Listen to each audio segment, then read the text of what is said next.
Day baseball. It's the St. Louis Cardinals back home at Busch Stadium, and this afternoon begins a 7-game homestand in the first of 4 against the San Francisco Giants. Join Major League Baseball in helping those veterans that have done so much to help us. Log on to MLB.com or welcomebackveterans.org for more information on how you can make a difference. And along with Rick Horton, I'm Dan McLaughlin. Welcome to Cardinals Baseball. It's good to be back home. We'll talk about the road trip in just a moment, but first things first, most importantly, Memorial Day, baseball, great tie-in, and we're expecting a lot of fun this afternoon. Yeah, it's such an important day, Dan. Of course, we're honoring those who served and have served our country. It's also a great family day for a lot of people, and part of the Cardinal family that we want to honor today is Red Schoendienst, one of the greatest Cardinals of all time. Red was an outstanding player, we know that, a great manager. He also served in World War II with his 3 brothers. One was in the Pacific, the others in the European theater. Red Schoendienst, part of our family and part of our Memorial Day celebration. And on the road trip now, talking a little baseball, the Cardinals out for 9 games, 10 days. They go 6-3. Very good road trip. Yeah, won 2 out of 3 in each city. A lot of great things happened in that road trip. There's the record, 6-3. Salas, 4 for 4 in save opportunities. Of course, John Jay swinging a hot bat. Daniel Descalzo, 2 game-winning hits. Albert ends his homerless drought at 105. We'd like to see him do a little bit more today. Back with more in just a moment as we get you set for baseball. Albert on this day has been tremendous. We'll tell you what we mean when we come back.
Of Memorial Day here this afternoon. San Francisco, St. Louis, first pitch in just a moment. And this is Albert Pujols' special day in recent history. Well, he's hit a lot of home runs on the 30th of May. Of course, it's not always Memorial Day. Maybe the stars are aligned here. 2 home runs in 2009. The Cardinals beat the Giants that year. And in 2010, a 3 home run day in Wrigley Field for Albert. Wouldn't Cardinal fans love to see that home run swing back on track? The Giants and Cardinals, they've already seen each other this year. Some changes, though, with the Giants. We'll talk about that when we come back.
Earlier this year, a couple of real heartbreaking losses early on. Yeah, 2 walk-off losses for the Cardinals. Aaron Rowan delivered on the first night, and the following night, it was the veteran Miguel Tejada sending the Cardinals home a loser again. The Cardinals managed to win the 3rd game of that series, but this is a very different Giant team than the one we saw early on. And it's part of our First Take, brought to you by First Bank. Buster Posey done for the year. Pablo Sandoval also out with a broken hand. And this is not a great offense for San Francisco, so they miss these guys terribly.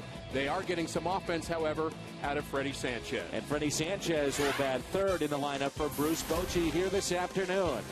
We'll take a look at the division leaders around Major League Baseball when we come back.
Baseball. The Giants and Cardinals today on Fox Sports Midwest. A third of the way through this season. These are your division leaders. Rick, out of this group, who do you like? A couple of surprises in this group. The Indians and the Diamondbacks off to great starts, but the team that is my pick is in the National League East, the Philadelphia Phillies. Ryan Howard, part of the reason on the offensive side. Chase Utley is back, but the pitching is outstanding. Roy Halladay, one of the best in the game. Raul Ibanez also provides some spark, but Cliff Lee, the left-hander, balances out a great Phillies rotation. Memorial Day, close to a sold-out crowd here this afternoon. Busch Stadium, baseball, next.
Cardinals baseball on Fox Sports Midwest is brought to you by Budweiser. Great times are waiting. Grab some buds. By Chevy. See your Mid-America Chevy dealers. By Southwest Airlines. New Rapid Rewards. Unlimited reward seats and no blackout dates. By Dobbs Tire and Auto Centers. #1 in quality tires and expert auto service. And by Steak and Shake. Life needs flavor. A hot day here in downtown St. Louis as we get you set for baseball. We understand that the walk-up crowd may make this a sellout here today. And folks have taken advantage of the dynamic pricing. That's good to hear. Southwest Airlines Giants starting lineup. Andres Torres, Miguel Tejada, and Freddie Sanchez, a former batting champ. Then Huff, Ross, and Rowan. Crawford, Whiteside, Bumgarner, the pitcher. And there's a look at the St. Louis and Kyle McClellan. Kyle McClellan going for his 7th victory of the season. Danny had 3 years to get 7 victories out of the bullpen. Has a chance to go 7-1 today. The ERA is good. He's kept the Cardinals in almost every one of his starts. And you notice the Cardinals wearing their special hats today on Memorial Day. And the defense behind Kyle this afternoon presented by Dobbs. Good to see Matt Holliday back in there. He's in left. Descalso, Terrio, Craig, and Pujols along the infield and the battery today. McClellan and Yadier Molina.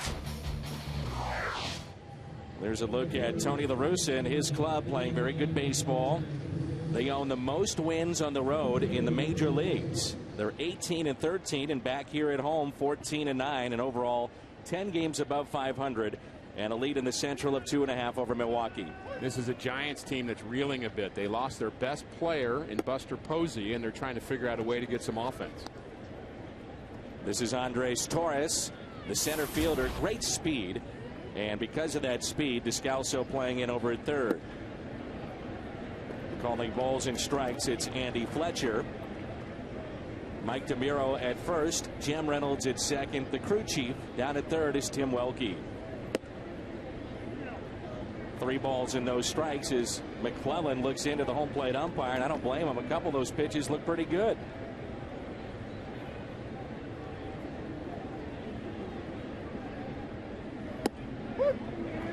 3-1.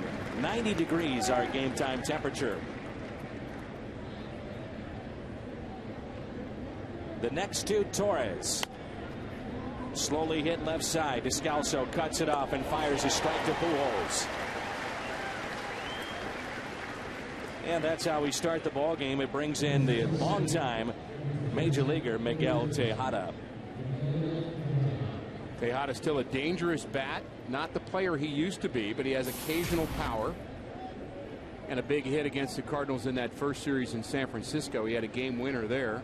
Played some shortstop. Now he's forced to play some third base with Sandoval out as well. 2 big bats out of this lineup. Terrio deep in the hole. Long throw.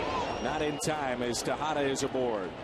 And Tejada thought about going to second. He'll stop there. High chopper over the third baseman deep in the hole, and a very tough chance there for the Cardinals shortstop.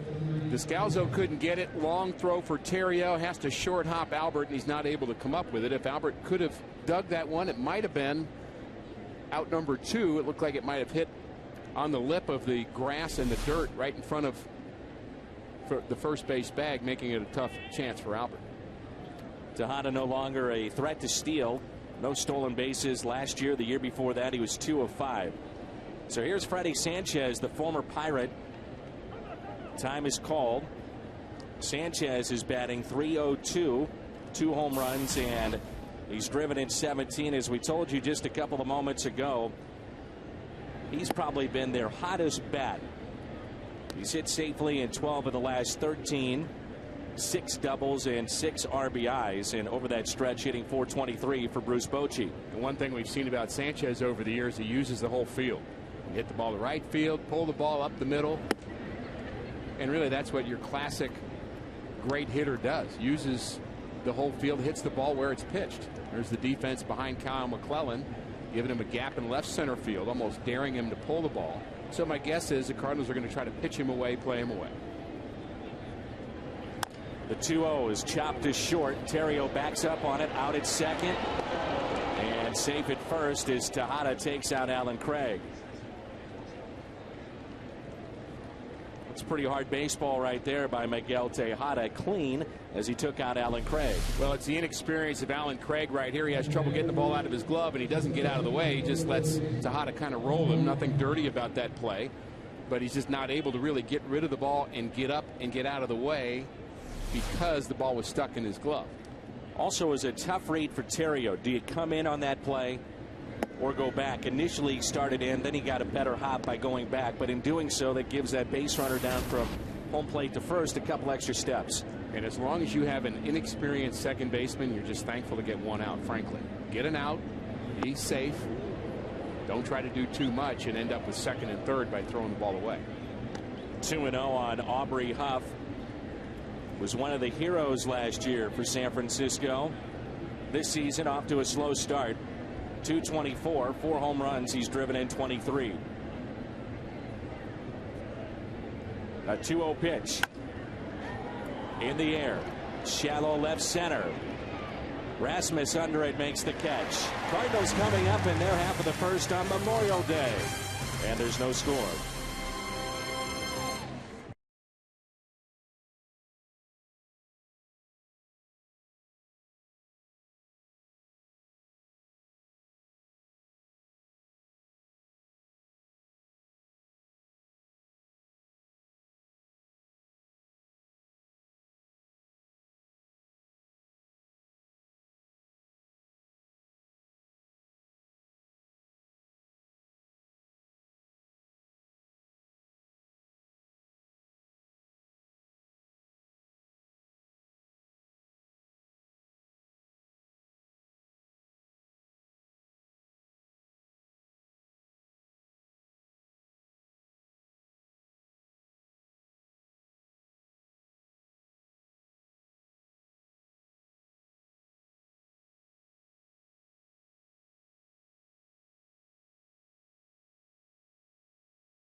A look at the Soldiers Memorial, which is right up the street up Market, very close to Scott Trade Center here in downtown St. Louis. As we salute those that protect us and have protected us. A look at Tony La Russa's lineup here today, brought to you by Southwest Airlines with Terrio, Craig, and Pujols, followed by Holiday, Berkman, and Rasmus, Molina, Descalso, and the pitcher, Kyle McClellan. Well, the numbers are a bit misleading for Madison Bumgarner, and the reason why is that he has zero support from his offense. Not much offense for him, but he's getting the quality starts. 6 straight quality starts. The ERA's not bad. He just can't pick up the victories. 1-6 after an outstanding rookie season. He's just 21 years of age, a very unassuming left-hander from a small town in North Carolina.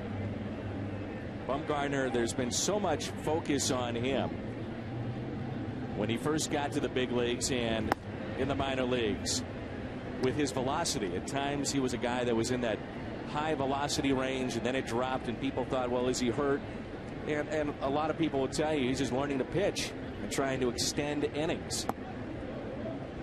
And you're going to see some velocity variance with the young pitchers. We saw it in Jason Mott when he first came up, throwing high 90s, then inexplicably throwing 92, then he got it back again. A little bit of it is a function of their comfort with their mechanics. Maybe throwing more innings than he's ever thrown in his life is another factor, and learning how to pace himself. When he was brought up, he was just 20 years of age when he made his major league debut. Yeah, one of my favorite things about it, Dan, he's from Hickory, North Carolina, and one of the favorite little pieces of info about him is when he got married, his wife gave him a steer as a wedding gift. I find that very funny. Well, a lot of the Cardinals would appreciate that. I know that. They would. I'm sure many in our viewing audience would as well. Let's meet the defense here for the Giants with Rowan, Torres, and Ross in the outfield. Tejada, Crawford, Sanchez, and Huffle on the infield. Eli Whiteside is your catcher today, and that's brought to you by Dobbs. Take a look at that outfield for Bruce Bochy. You've got a guy in Aaron Rowan that is a very good center fielder playing left. They like the speed of Torres in center, and then Cody Ross in right. Yeah, Rowan may be the best center fielder in the National League, and he's not even playing there. And you look at the speed that you've got in that outfield, but also very good arms. Bruce Bochy knows that that's a valuable thing to have. Pitching and defense, they go together, and if the Giants are going to win again, it's going to be because of pitching and defense. Their offense, not one of the best in the National League. Alan Craig is hitting .321 this year in 32 games, and another start at second base this afternoon. The Cardinals will live with the defense that you might get with an Alan Craig, an inexperienced second baseman, as long as you produce. If you give up one, you drive in 2, you're still ahead. Little floater to the right side, and that drops in for a strike. Aubrey Huff trying to chase that down, and the count is even now. 2 balls and 2 strikes with 1 out, nobody on. But you can see with Craig trying to turn that double play, still not all that comfortable at second base, and trying to learn at the major league level is so tough to do. Well, we knew it took Skip Schumacher an entire season for him to get good at playing second base. In fact, he was a lot better than we thought he would be. It's not an easy position to learn. The 2-2 hammered out to left center field. Extra bases here for Alan Craig. All the way to the wall. Craig to second. He'll stop there standing up. A 1-out double for the Cardinals second baseman.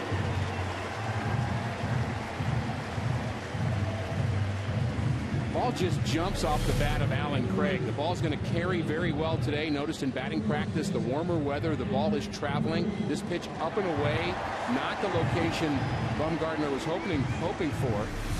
And Craig just hammers it in the left center. Very simple swing too, Dan, but hit it right on the nose.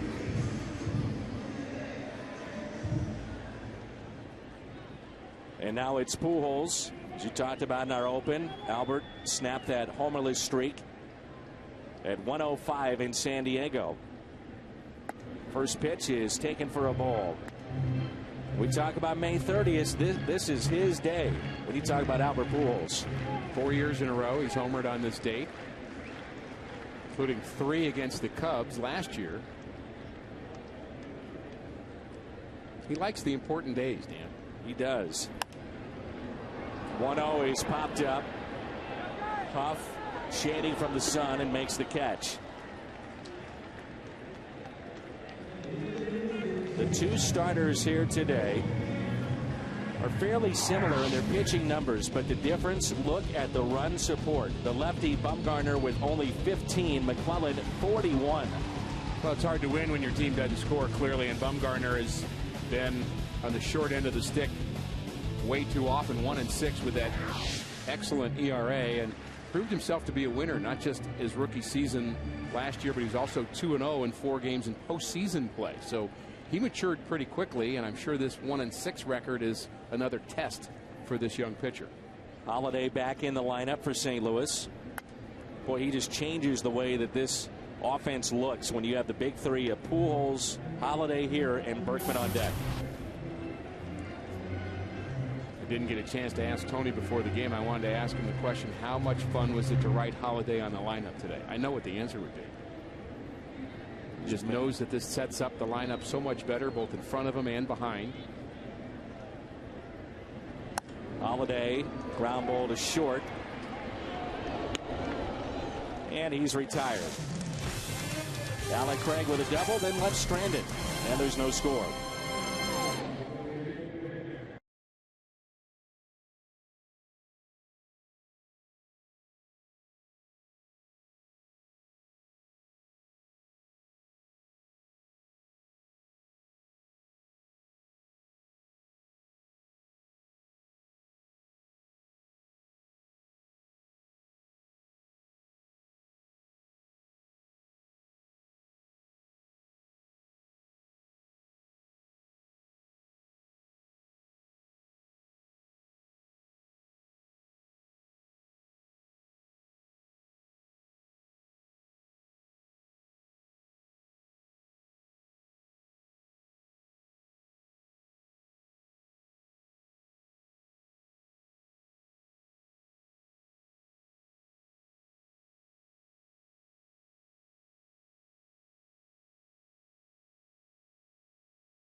Connect. A lot of great gizmos on FoxSportsMidwest.com, presented by Jack in the Box. It's a true second screen experience, and you can follow stat trends for players, interact via Twitter, and keep up with the game in real time. Game Connect, presented by Jack in the Box, and find it all at FoxSportsMidwest.com. Gizmos, you say? A lot of great gizmos on that screen at FoxSportsMidwest.com. Here's Cody Ross. Ross, the right fielder, batting .233. And again, McClellan falling behind, 2 balls and no strikes. Ross here, and then Rowan and Crawford, the shortstop. In the air, deep left center field. Rasmus back, he'll look up, and that ball is gone. Cody Ross with his 4th home run. He now has 12 RBIs, and it's a 1-0 San Francisco lead. On a 2-0 pitch, hammers it out to left center for a 1-0 lead. That's the 8th home run that McClellan has given up this season. That's far and away higher than any other Cardinal. Actually, he does tie Chris Carpenter, who also has 8. He's given up some long ones, but you don't mind if they're solo shots. And that was evidence right there, Dan, of the ball carrying very well. He hit that on the screws, but that ball went way out in left center field. We haven't seen a ball go out there very often in 2011. Here is Rowan. A study of ballparks recently, it said that Busch Stadium actually was more of a pitcher's ballpark than a hitter's ballpark, but certainly among the players that were polled, taking the numbers away, they all felt that it was a fair ballpark too.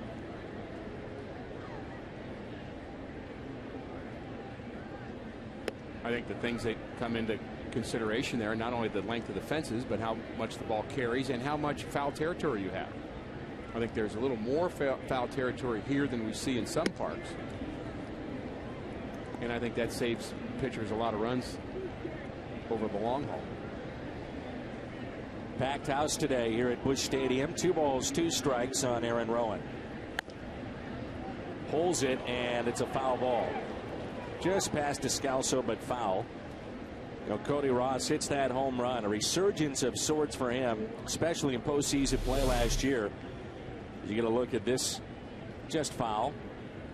He was the NLCS MVP.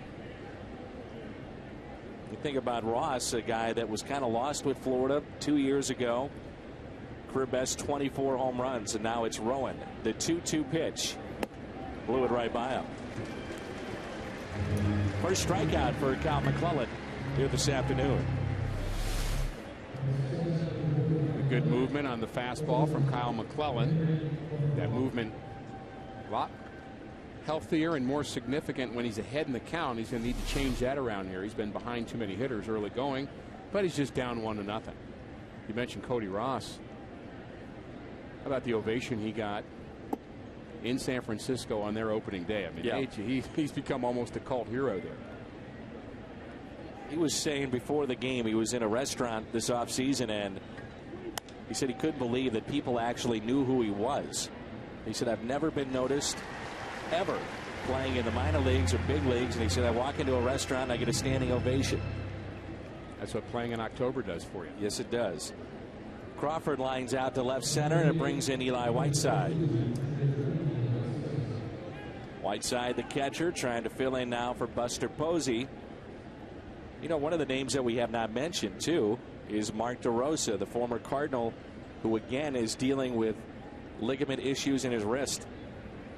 DL's pretty extensive for San Francisco. We've already talked about Sandoval, Posey, and now you've mentioned DeRosa, but also Barry Zito, Mike Fontenot on the disabled list. So they've got a pretty good core of players not eligible to play. The Cardinals, we know who we've got. Punto, Freeze, Laird, all out on the disabled list, and of course Adam Wainwright all year long. And sometimes you've got to win with what you've got. That's it out of play. And it's 1 ball and 2 strikes on the 8th place hitter in this lineup.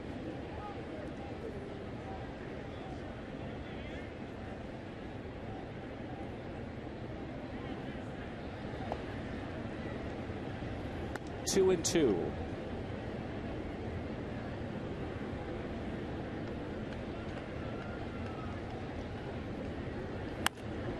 Ground ball to short, taken there by Terrio. The Ross home run measured at 438 feet. It's 1-0.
System. Great deals for games throughout 2011.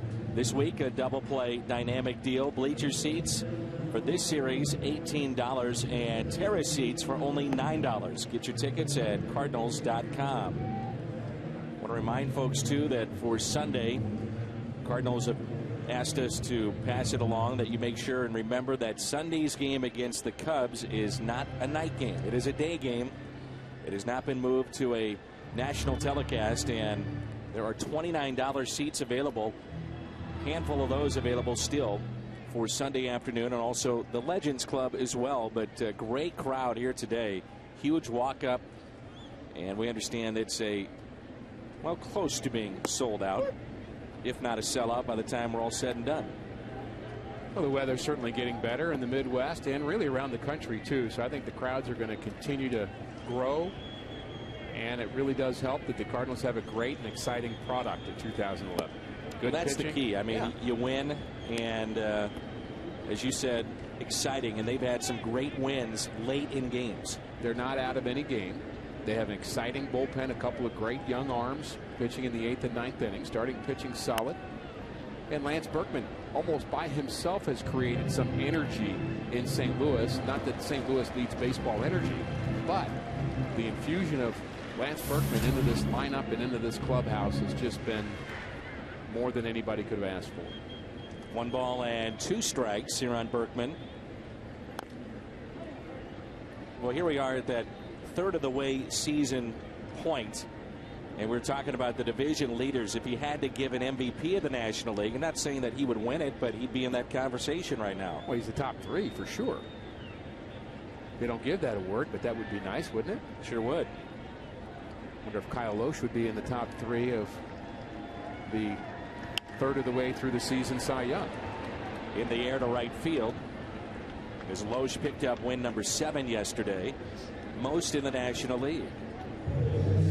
By the way, that home run by Cody Ross, the 6th longest home run by an opponent here at Busch Stadium. 6th longest.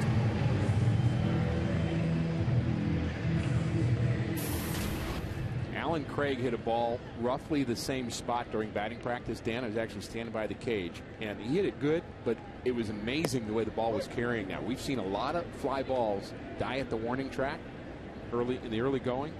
Weather related. I think it's all weather related, and I think we're going to see a whole new kind of offensive explosion over the next couple of weeks, especially here at home. On a hop, 2 hops to second base, and Sanchez. Rasmus retired, and 2 outs, and it brings in the catcher, Yadier Molina.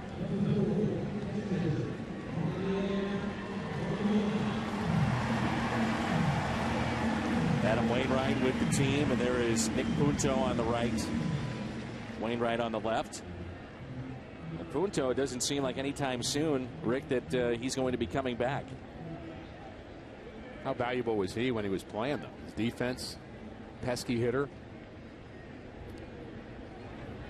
and also versatile. Plays a lot of places.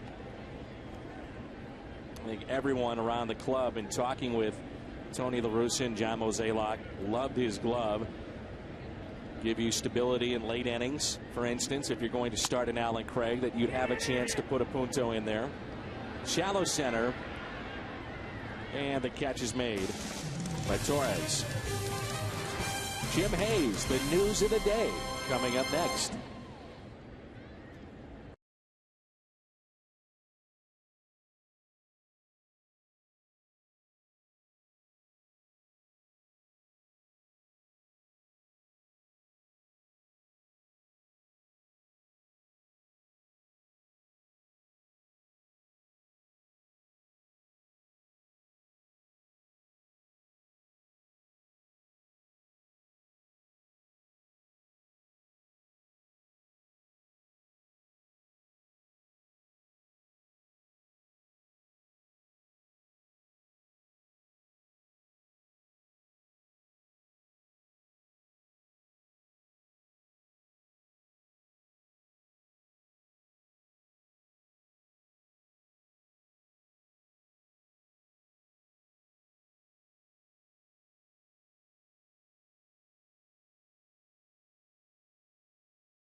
This Memorial Day is brought to you by the Stadium Sports Bar and Grill at Lumiere Casino. It's now open.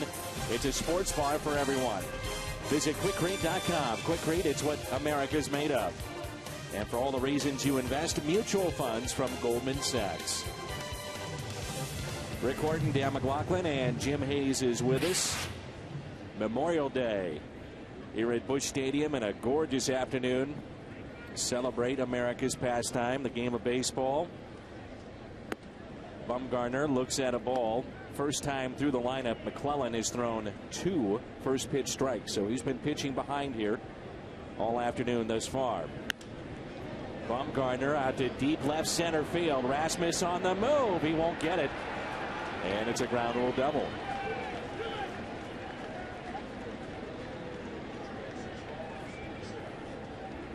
Third hit allowed by McClellan today, and we go back to the top of the lineup and Torres.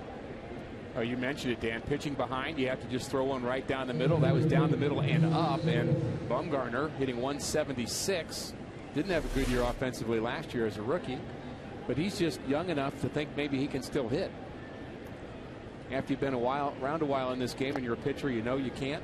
He may not know that yet. Pickoff safe as the tag was applied by the shortstop, Ryan Theriot. And Jim, you had a real nice story with Ryan about Memorial Day. Yeah, he was talking about his great uncle, who was a survivor of Pearl Harbor. Growing up with him and the family, always had respect for the commitment of our men and women in the military, but just what he saw at Pearl Harbor and what some of the people that didn't make it, a horrific end, and how that always stayed with him.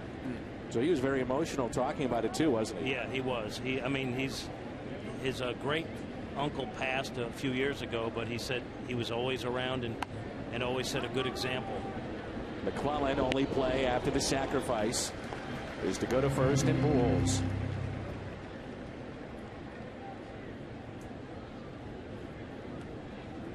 So runner advances to third with 1 out. McClellan trying to pitch out of trouble. Here's Miguel Tejada.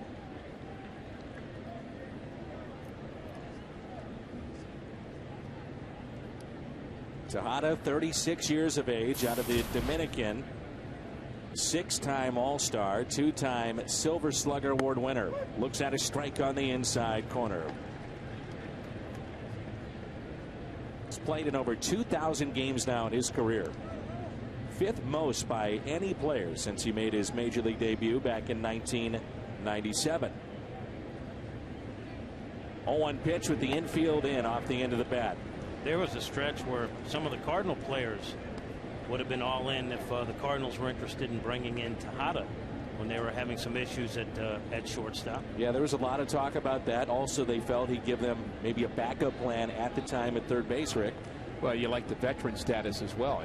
Again, he's had some experience. He's been a great player, so he knows how to play the game. Been around a little bit, little experience.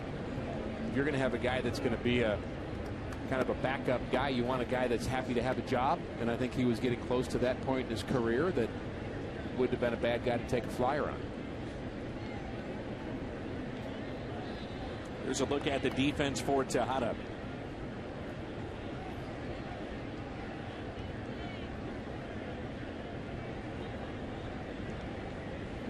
The slider up the middle and a base hit. Infield was drawn in and just over the glove of Kyle McClellan to make it 2-0 San Francisco. Not very good location on that slider from Kyle McClellan. Was up just a little bit. Wasn't hit that well. He had a shot at it himself, but once it gets through him, no chance for a drawn in infield. And it brings in Sanchez. 0 for 1, grounded into a fielder's choice, first time up. You know, Miguel Tejada for a while was the Iron Man of baseball. Between 2000 and 2007, he played in 1,152 consecutive games. You say to yourself, that's pretty good. That's a lot of games. That's almost a decade's worth. As Descalso will get the out at second. No chance at first. Then you compare it to Cal Ripken Jr. 1982 to 1998. And Junior played in 2,632. Amazing. Well, Alan Craig's not going to play in too many more games in a row unless he learns to get out of the way when somebody's sliding into second base. Tejada's gotten him twice already. But that really is phenomenal. Not just the physical part of not being hurt, Cat, but these guys mentally, you get worn out when you play 40 games in a row. I know people don't have much sympathy for him when you say that, but occasionally you need a little mental day off, and to play that long is just extraordinary. And to be that good where it's never a question that you should be out there game after game, day after day. Good point. Here is Aubrey Huff with a runner at first base. Foul ball, 1 strike. Huff first time up. Flied out to center. So it's a 2-0 lead here for the Giants. If you just joined us, back in the second inning, solo home run by Cody Ross. And the RBI single moments ago by Tejada. Once again, straight away defensively for the Cardinals. The Cardinals know with Craig at second that turning double plays might be a bit of a challenge, but so far in the games where he's been at second, there hasn't been a lot of those opportunities. Today we've seen a couple. He certainly made the routine plays, and he's looked comfortable doing that. Really not embarrassing himself at second base, but then turning that double play is tough. Down the right field line, and a fan may have just broken his hand. 2 balls, 2 strikes. Ouch. There's a reason players wear gloves. That had to hurt. You're going to shake it off right now and think, oh, I'm all right. Everybody, hey, you all right? Yeah, I'm fine. No problems over here. He's going to have his hand is just throbbing right now. He's going to have his hand in an ice bucket here. It's okay for kids to bring gloves to games. Is it okay for adults to bring them? It's a little less cool, frankly. That's political for Ricky Horton. It's a little less cool. Now, if you're with a little guy or little girl, I mean, you bring your glove just like your kid is doing, so that's okay. Even then, Rick, you're so cool that you can't bring a glove to the game. Is that what you're saying? It's outside my cool zone, Dan. But I mean, everybody's got a right to buy a ticket and do whatever they want. They can paint their face. They can wear a glove. They can even wear a Cubs hat if they want to. It's a free country. Which guy in red got hit?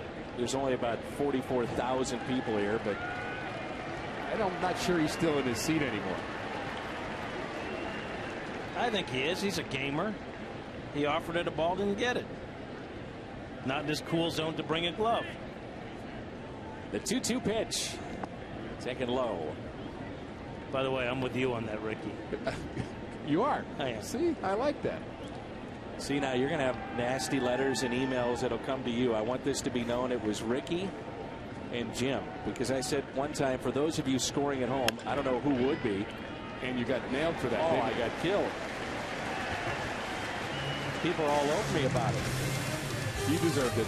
It was Rick, it was Jim, not me. 2-0.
remember, you can join Major League Baseball in helping those veterans who have done so much to help us. Log on to MLB.com or welcomebackveterans.org for more information on how you can make a difference.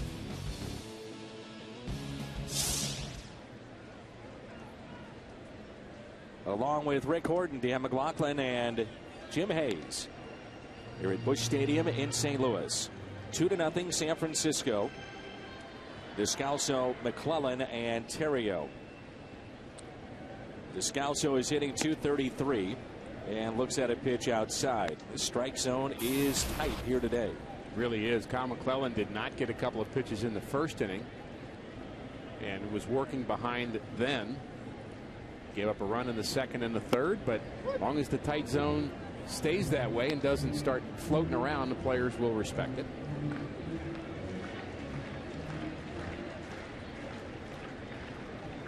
2-1 pitch to Descalso.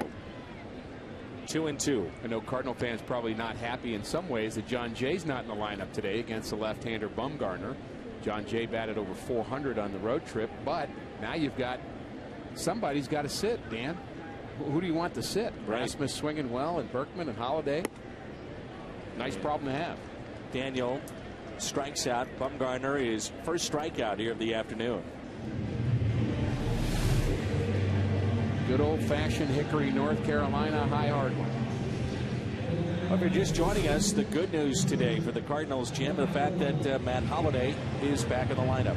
Yeah, and there's a guy who hates being the center of attention, didn't even want to talk about his return. But he's back, and the Cardinals are very happy for that. Why? Well, without him in the starting lineup, 7-7. With him in the starting lineup, 25-15. Their batting average with Holiday, .297, .243 without him, as that ball goes foul. And the Cardinals, with Holiday in the lineup, get 5.5 runs per game, 3.4 without him. So I'd say it's a pretty fair indication that they're better offensively with Matt in the starting lineup. And those numbers very significant. I mean, you're not talking about just a slight variance here. You're talking about the difference between winning and losing. Diving catch at first to take the hit away from Kyle McClellan. You know, Holiday, first time up. Grounded out to short. You could tell he doesn't feel all that comfortable when he was running down the line, but wisely just kind of trotted down the line. It's one thing to push it, Rick, as you well know, being a professional athlete, when you have to. It's another thing when you're trying to make sure you stay in the lineup. And he said the health thing is not something he takes for granted. He understands that this is something that could linger, so he's going to be as careful as he possibly can be while trying to be, you know, the contributor that he has been. Here's Ryan Terrio, and takes a ball low and away. One of the problems when we watch a baseball game, there are little injuries that we don't always know about. Sometimes they're not even disclosed. Teams don't want to tip off that, hey, you know, you can bunt on our third baseman because he can't run. You're not going to say that. And so you might hide a little hamstring tweak, a little calf strain. And so we'll see guys maybe not running at 100%, and there may be more to the story. And often there is. Now, there are times where they're just not hustling, flat out. But I think sometimes you have to be smart, and Matt Holliday is going to have to do that over the next week or so until he's normal.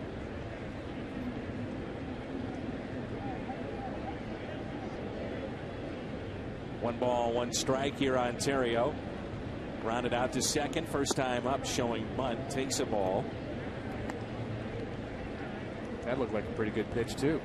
Strike zone, just below the kneecap, up to the midway point between your belt and your shoulder, and I'm not sure that's what's always called. Working the count. It's full now here on Terrio. How about what Terrio has been offensively? The Cardinals felt like they needed an upgrade offensively at shortstop. He's been that and more, hasn't he? Been a great table setter. 12-game hitting streak on the line today. Very tough to strike out, too. Up among the league leaders of that. Cardinals have always had Molina and Pujols on that list. Now Terrio is one of those guys that just seems to get the ball in play, and he also has a lot of deep counts, which you like from your leadoff hitter. Leads the team with 55 hits. The 3-2 pitch to Terrio. On its way. Popped up to the right side again. Foul territory, and drops in.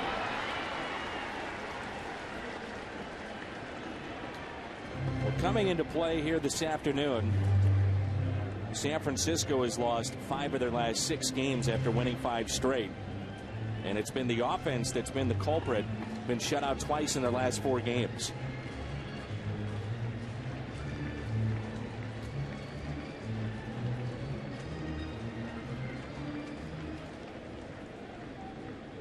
The baby was born right before our first pitch. The 3-2 hit out of play. What a gorgeous day. 2 fans that did not bring a glove dropped that pop fly just below us. Oh, now you're trying to make up.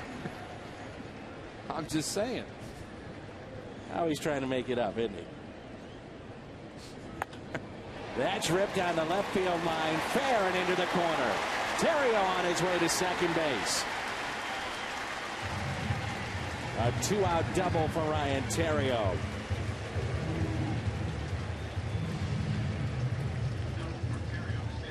So the hitting streak extended for Ryan Theriot. It's now at 13 games, and Ryan Theriot safe at second, safe and secure. New York Life.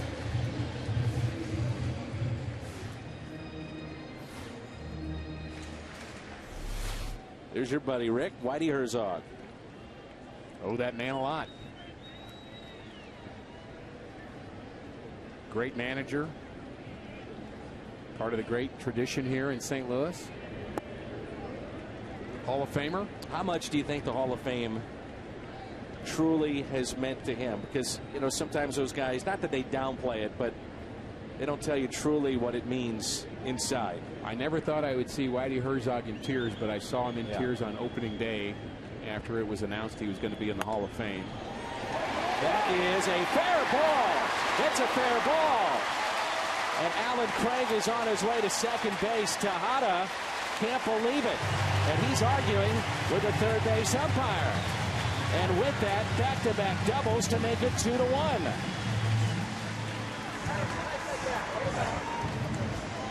Tim Welke showing him the evidence. Miguel Tejada still a little dubious. Now we're going to have a little discussion with Bruce Bochy and the home plate umpire, and he's going to ask if you saw it a little bit better. Screaming line drive, and it is. Welke took a lot of time to make this decision. There it is. Right at his feet. Sometimes that's the toughest one to call. Ooh. Cardinals may have gotten a break. On that replay, that ball looked like it did not hit the chalk. All it's got to do is hit the chalk. Doesn't have to hit it squarely, but on that last replay, I would say that ball was foul. It's got to be hard, too, for Bruce Bochy to argue this. It was at the feet of Tim Welke. I mean, he had the best view in the house of that potential in some fair ways, foul yes, ball. but in some ways, yes, but he's also trying to get out of the way, and it's moving so quickly because it's so close to him. In some ways, it's easier for us to see it from a long way away. I still believe, looking at the replay, the Cardinals may have gotten a break. Let's take another look. It's tough to tell. Well, if it hits some But chalk. you see how much time Welke took to make the call. Well, regardless, it extends the inning to Pujols. It gets the Cardinals on the board. Back-to-back doubles. Craig is 2 for 2 with a pair of doubles. If that hit some chalk, it was chalk that wasn't on the line. Just saying. Just saying. First pitch to Albert Pujols. Pujols popped out foul territory to the first baseman, and he's 0 for 1. How many people do you think will stand up here in the ballpark if Albert hits this ball 450 feet? About 35,000, 40,000? Yeah. All right. At least. I'm just getting you prepared for that, Dan. I'm with Dan on that one. Trying to follow where you're wanting me to go. I think here, what he's saying, if Albert goes deep, there will be a rousing ovation. I got that part. Okay. Okay. I thought it was pretty straightforward myself. Well, I'm thinking there's about 44,000 here, so I was thinking, are there 10,000 Giants fans? One ball, one strike. There might be 5,000 or 6,000 at the concession stands. Base hit into right field. Here comes Craig. Throw by Ross. Not in time. Pujols delivers, and we're tied up at 2. home run or not, they're on their feet.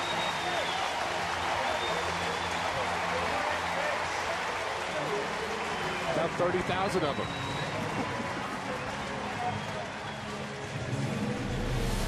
Albert delivers, hits the ball the other way. With authority, we mentioned good outfield arms for the Giants.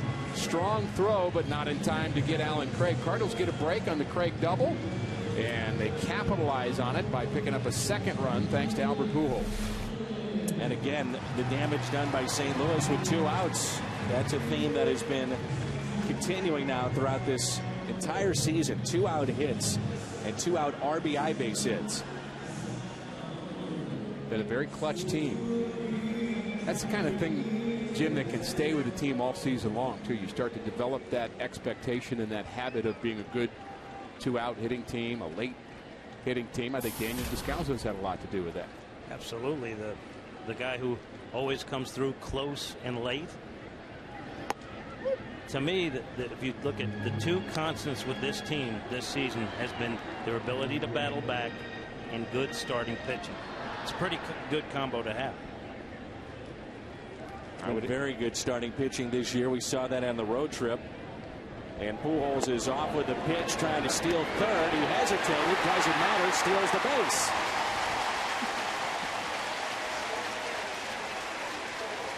Well, he actually stopped and then had to start it back up again to steal this base.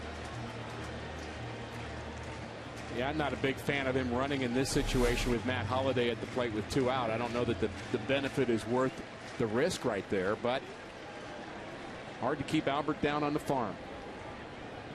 1 ball, 1 strike here on Holliday. Reaches for it, slowly hit towards short. Tejada cuts it off, and Holliday is out at first. If he's running normally, he may beat that out. Jim, we'll see you on the postgame. Pujols delivers, and it's 2-2.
And we're underway here in the 4th. It's a 2-2 game. Cody Ross, Aaron Rowan, then Crawford, the shortstop. A lot of different things to talk about from that previous inning. Number 1 looked to be a blown call by Tim Welke, the crew chief, and in doing so leads to a couple of runs to tie it up at 2-2. And the other thing to talk about goes to 3-0 on Cody Ross. Matt Holliday running down the line. Take a look here. Doesn't look very comfortable. No, this ball at deep shortstop. He's giving it everything he can, but he's just not going to try to blow out that leg. And you can see him almost pulling up. And almost like he was grabbing his left quad. You know, he's had really hamstring. I mean, I guess when you have a hamstring issue, you end up having a quad issue. They certainly counterbalance each other, and he just did not look comfortable running to first base. I was a little surprised, Dan, that he stayed in the game after watching him run to first base. If the ball's hit into the gap somewhere in left center field, not going to be an easy play for him to run it down. Colby Rasmus's responsibility certainly increased now that Holliday's back in the lineup. You would think late innings probably, Rick, depending on the game situation. Yeah. Holliday would come into the bench. You could move Craig to left and bring in a second baseman. Or we'd see John Jay. That'd be the other one. And that's a walk. So Cody Ross draws a leadoff walk. Leadoff man on, and the Cardinals are with you wherever you go this season. Subscribe to MLB.TV today to see every Cardinals game live or on demand on your computer and your favorite TV devices. Visit Cardinals.com, MLB.TV. Baseball is everywhere. Ground ball. That is a fair ball. Just inside the third base line. Holliday has to get it. Barehands it. Fires into second base. And it's a double for Aaron Rowan. The first two have reached. Tim Welke's thinking I was calling balls and strikes yesterday. That's when the pressure was on me. Yeah. You usually call that the rocking chair. Isn't that what Mike Shannon calls the third base umpire? As if you're not really having any responsibility, and all of a sudden he's at the center of it. This ball inside the bag. Now, a ground ball can hit and go over the bag and then hit foul and still be a fair ball. But on a line drive, obviously it has to hit in fair territory first. And he was right on that call. McClellan needs some big pitches to get out of this. Still working behind a bit, and not to make excuses for him because it's going both ways, but a very, very small strike zone by Andy Fletcher. Only 6 of 16 first pitch strikes for McClellan. Way below his norm. No balls, 1 strike here on Crawford.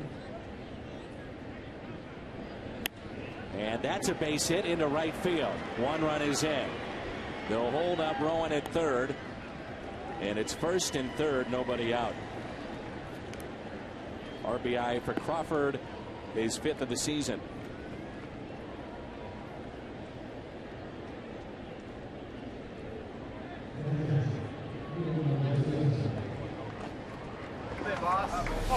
Here's the location of that curveball from McClellan. Location not bad. A bit of a lazy break, though. Not one of the sharper McClellan curveballs. Dave Duncan out to have a few words with Kyle McClellan. I'm sure there's some that say, well, can the Giants play this game under protest because of a line shot that's called foul? And the answer is no, because you cannot protest based on an umpire's call. Now, you can on the interpretation of a rule. Yeah, we've seen that over the years where there's been a protest about a particular call, whether it's batting out of order or player using pine tar in the wrong part of a bat. There's some really obscure rules, too. I just noticed in the umpire's book there's a rule on how big your protective ear can be on your elbow that a batter wears. It can only be but so long. It's either 10 inches or 12 inches. Long way to go for Berkman to foul territory and out of play. So imagine a protest over that. I mean, there are all kinds of things that it may be something about a particular play or a call that's against contrary to the rules, but you can't protest a judgment call. You can't protest a ball strike or a fair foul. It's just not interpretation of a rule. Exactly. Bruce Bochy would like to. Absolutely. And some are maybe saying instant replay. Let's have it. And some are saying no thank you. The 0-1 pitch. Make it 0-2. McClellan came off the mound awkwardly there. He caught a cleat on his follow through. No position to feel the ball hit back to him.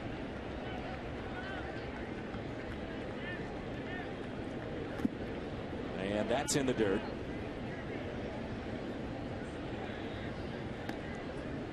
leadoff man, by the way, in the 4 innings for San Francisco, and 3 of the 4 is reached, and all 3 times now has come around to score. Yeah, and it's so hard, Dan, I was just going to say, in this situation, for you to just keep the wheels from coming off. Things start happening bad around you. To just get back on track and throw a good pitch and get a strikeout. Now you have the pitcher spot coming up. It's what Jaime Garcia was not able to do in his last outing. He wasn't able to right the ship at all. But McClellan, giving up a run an inning here in the 2nd, 3rd, and 4th, can pick up a big out here. He gave up a double to Bumgarner. Rick would like to protest this game because Bumgarner has protective gear on the left arm that's too big. That's your interpretation. I didn't make that up.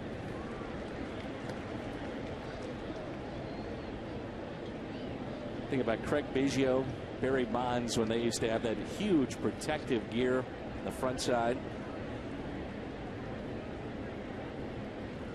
Runners at 1st and 3rd. And an 0-1 pitch is Bumgarner. Doubled, ground rule double. Back in the 3rd inning. Standards for protective elbow pads. The Office of the Commissioner of Baseball and MLBPA agreed to the standardized elbow protective equipment policy. No player permitted to wear an elbow protection pad that exceeds 10 inches in length. I didn't make that up. Stolen base for Crawford as a pitch was in the dirt. Now that takes that double play away. Potential base hit. You scored 2.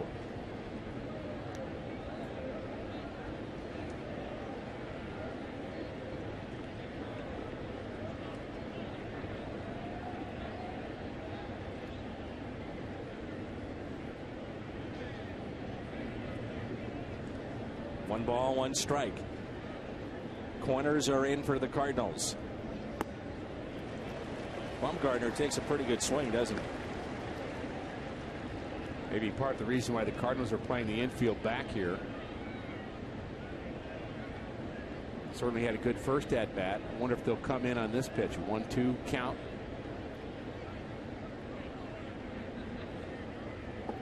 Check swing. And he did not go. 2-2. I think he's going to have to hit the McClellan curveball. I think Tony's actually telling one of the infielders to come in closer. It's Alan Craig telling Terrio, you stay back, but Craig, you come in, trying to get his attention, and now he is in on the right side. There's McClellan spinning off the mound again. I think he's having trouble finishing his slider. He's had 63 pitches today, and only 34 have been strikes. He goes to 3-2 here on the pitcher, Bumgarner. And it's a walk, bases loaded. Reminder that June 3rd, bring the family to Busch Stadium for Merrimack Caverns Night. All kids 15 and under receive a coupon good for 1 admission for a Merrimack Caverns cave tour and boat ride. May be hot outside, but always a cool 60 degrees inside the cave. So bases loaded here for Torres. Another reminder, we have an Ice Mountain autograph night on Wednesday, Busch Bash on Friday, along with Merrimack Caverns. The Cubs will be in town. Torres takes a strike. Frustrating miss there by Kyle McClellan, walking the pitcher with first base open. That certainly wasn't his intention. Rowan's the runner at 3rd base. Crawford at 2nd, and Bumgarner the pitcher at 1st.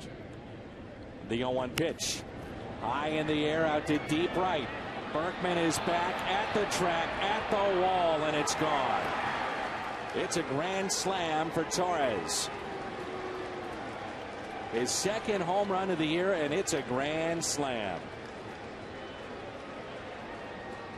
Torres nearly circled around and passed Bumgarner, who had to tell him stay back when they were running the bases. And that'll get the bullpen up and throwing for the Cardinals. Bumgarner has not received a lot of offensive help all year long, and he's getting plenty of it today. He's still not sure whether it's a home run or not, and decided he could trot the rest of the way. 7-2 Giants. There's your run support. And now here is Tejada. Takes a strike on the outside corner. No balls and 2 strikes. Miguel Tejada 2 for 2. Both have been singles. Also picked up an RBI in the 3rd.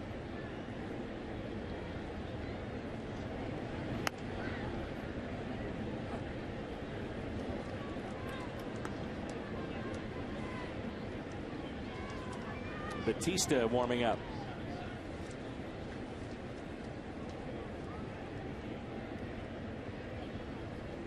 The 0-2 pitch.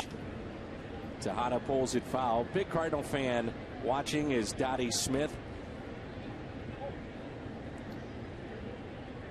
Friend of the Cardinals and watching baseball today. We wish her nothing but the best. That's Dottie Smith.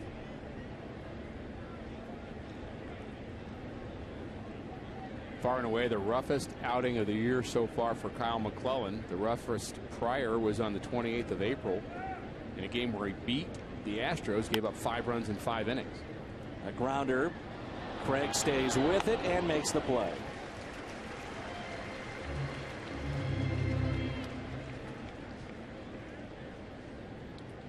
Brings in Sanchez. Sanchez is 0 for 2. There's Batista getting loose.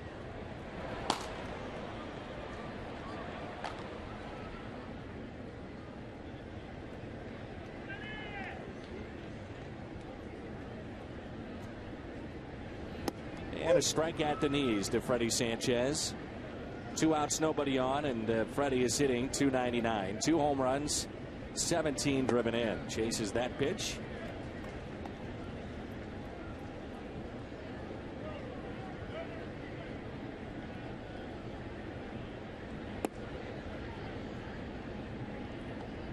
Just didn't really seem like from the get-go that McClellan was locked in. So he walked the pitcher here in this inning. He's also given up a double to him. Scalzo to his left and makes the play.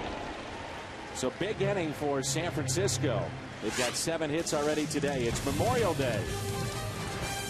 Giants on top 7-2.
Get 25-cent drinks the next day, all day at On the Run at Mobile. That's any 20-ounce coffee found in a frozen drink for just $0.25. And we're serious and On the Run at Mobile. Along with Rick Horton, Dan McLaughlin with you, and it's the Giants leading 7-2 as we move to the bottom of the 4th. Berkman, Rasmus, and Molina. First career grand slam for Torres. Only his 2nd home run of the season. Barely got out of here again. The ball carrying very well. We're going to see some home runs in this homestand. That's out to deep right field. Look at this ball carry, but the catch is made by Cody Ross.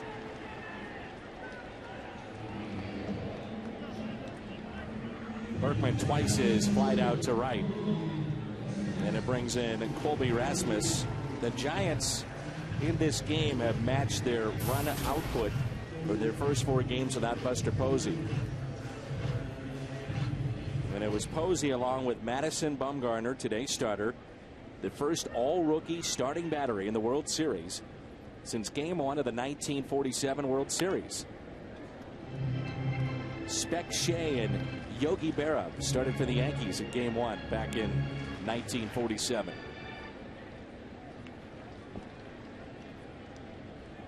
A 0-1 pitch to Colby Rasmus, a breaking ball that's taken low. Yogi Berra got a lot of rings, didn't he? He sure did.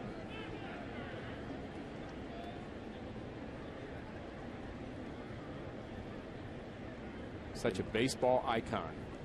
Yogi still a major part of the organization with the Yankees and making appearances and whatnot. And if the Yankees would win again, if fans are curious, he gets a ring. So he's been a part of a lot of teams that have a lot of rings. I'm sure he's run out of fingers by now. Oh, yeah. But he's got friends. Family. Good friend of Whitey Herzog's, by the way. We noticed that Whitey was here at the ballpark today celebrating Memorial Day. Whitey and Yogi were coaches together with the New York Mets. Whitey was the third base coach. Yogi coached first base. Very good friends. 3-2 on Colby Rasmus. You know, when Whitey watches a game, he's not just kind of watching it. He is very up on Cardinal baseball. Very supportive of this organization.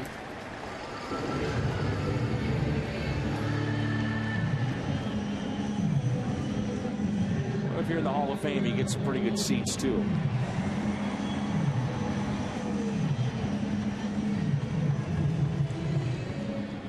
How did he not get the first row? That's what I want to know. Here is Yadier Molina. You wonder, as he watches a game, if he's managing along with both these guys. No, that's what I mean. He's not just watching a game. He is thinking, what's wrong with the pitcher? Who would I pinch hit? Who would I warm up? In fact, it's one of the things when you get out of the game that's kind of frustrating.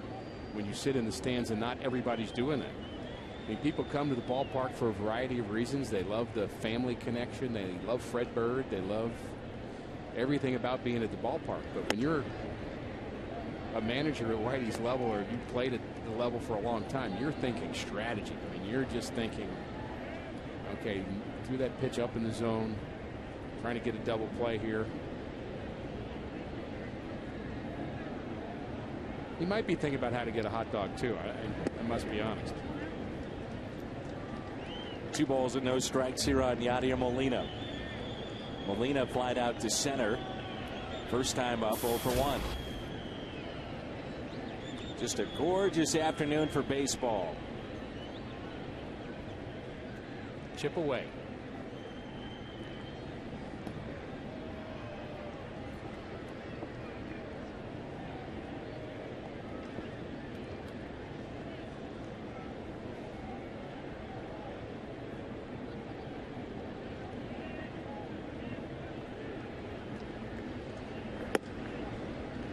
Upstairs to Molina. 3-0 with 1 out. Still a long way to go in this ball game. And having said that, while many times you think about saving your bullpen, might be one of those times where you feel the best option is to go with your bullpen because it's early and you have a chance to get back in the game. Well, you want to use your bullpen when they're rested, and then that is in play for 2 or 3 days. Then they're all tired. Then you want your starter to go. I mean, it's just the ebb and flow of managing a bullpen. That's probably a strike. Again, that pitch hasn't been called a strike all afternoon long. And it's making it very tough on both these pitchers. There is no low strike today. And I think it's hurt Kyle McClellan, and it might hurt Bumgarner. That's a strike. Frankly, you can't miss that pitch as often as he's missed it today. You think about McClellan, and first time through the lineup, he fell behind on every hitter with the exception of 2, and that's not him. Usually very good control. Here's Descalso.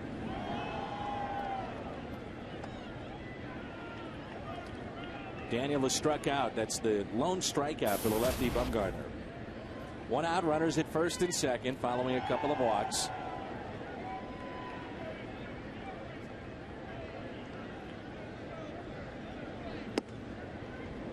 Seen a lot of teams the last week or so try to elevate that pitch on Descalso. We saw it in the last at bat for sure. Now 0 for his last 8. Not close and late yet, is it? Gotta wait till the 7th. His time is called. 0-2 the count. 7-2 San Francisco. If you just joined us, Giants picked up 1 run in the second, another in the third, and 5 in the fourth, highlighted by the Torres grand slam. I'd like to see him come through fairly close and early. Doesn't chase. 1 ball and 2 strikes.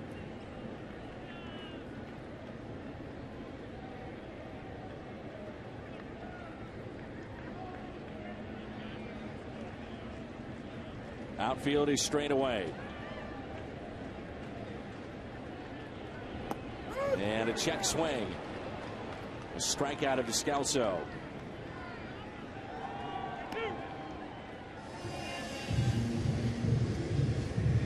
Tomorrow night, Toyota Cardinals Live, the pregame show. Catfight with Jim Hayes, as Jim will host a trivia contest.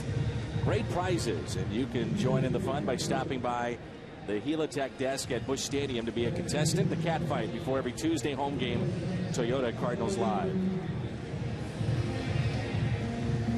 Tyler Green has moved to the on-deck circle.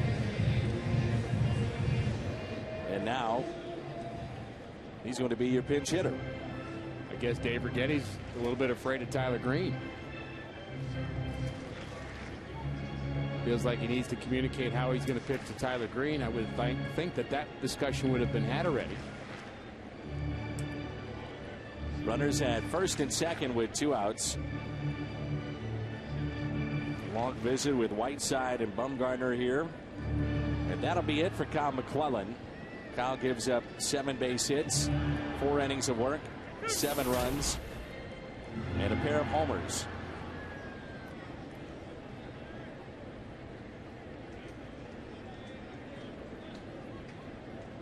So 2 outs and 2 on. Off speed pitch, floats in there for a strike. The 2 homers certainly hurt McClellan, but the walks that he had in that inning were just as bad, especially the walk to the pitcher, Bumgarner. That was an out he had to get. 0-1 pitch. Green taps it to the left side. Tejada steps on the bag, and the Giants are out of a jam. We move to the 5th on Memorial Day. It's 7-2 here at Busch Stadium.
Warming up Name the 3 players with the highest batting average against the Cardinals as a Giant. AT&T trivia question. Kevin Mitchell, Jack Clark, who then joined St. Louis. Matt Williams now with Arizona. I'm surprised 2 names aren't on that list. Will Clark and Jeff Leonard. Yep. Jeff Leonard did the most damage, I would think. He did most of it against me alone. It's our Chevy call to the pen, and the right-hander Miguel Batista comes in for St. Louis. And his job will be to go as long as he can. I would think he would be able to go 3 innings. That would be the hope. Been very solid. He's the Cardinals' best answer to who's your long man. Not really a philosophy that most teams use anymore. They take more pitchers than clubs used to take 10, 15 years ago, and the idea is they're all specialists. Nobody is out there as your essentially 6th starter who can pitch 5 or 6 or 7 innings in relief, and I'm not sure that's a good thing. I think you end up wasting your bullpen too many times because you don't have somebody who's able to go 5+ innings out of your bullpen. So Batista comes in relief of Kyle McClellan. Top of the 5th rolls in. First pitch, a little grounder, and Terrio was near the bat. So makes the play, and Huff retired.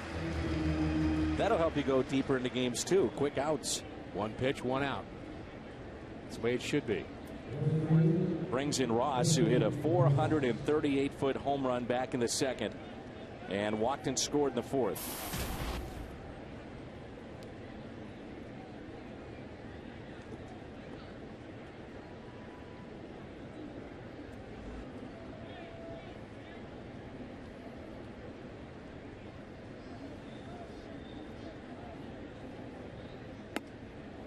Dan, I don't think the Cardinals are anywhere close to conceding this game down 5 runs as the Giants bat in the 5th inning. But with Matt Holliday probably batting, assuming the Cardinals can get 1 base runner on in the 5th inning, I would like to see him hit 1 more time and then call it a day.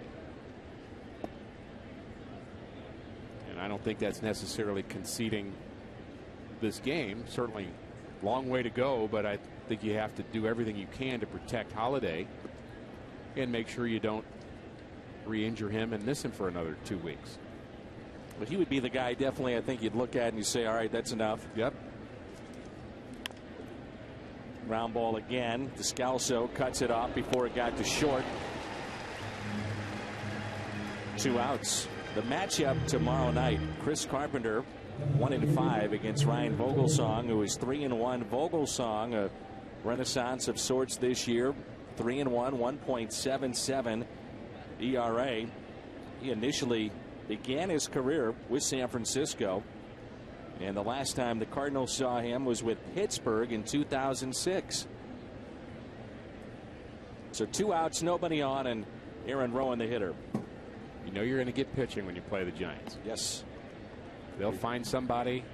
They've already got some great ones, but they'll find somebody else. They'll turn him into a hot phenom, and give Dave Righetti a little credit for that. But Tim Lincecum, of course, the best of all of them.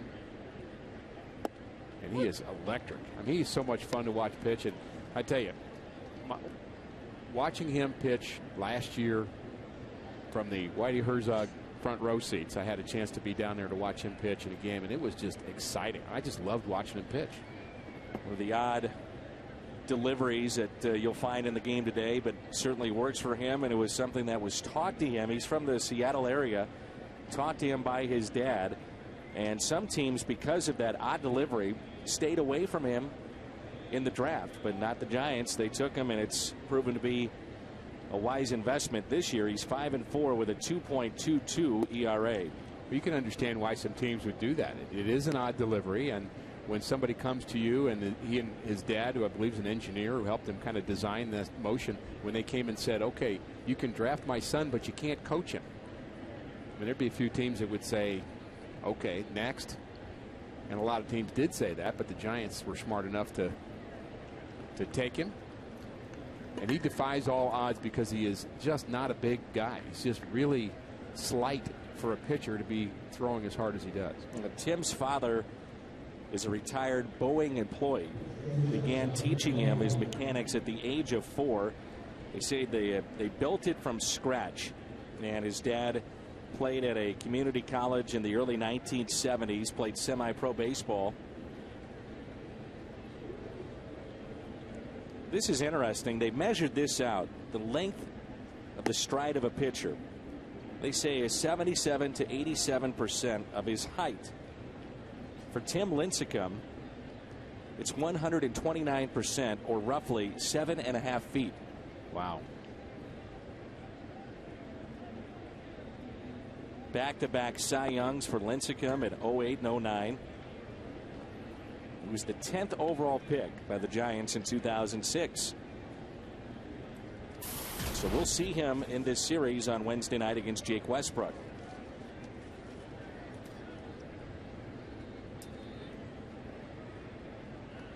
Here's Brandon Crawford following the walk to Rowan.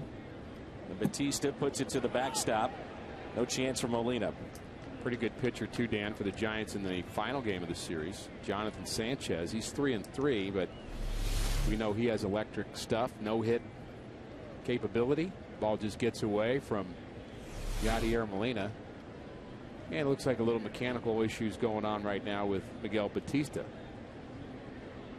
Yadi trying to settle him down. Maybe they're talking about pitch selection. Maybe he's just giving him a breather.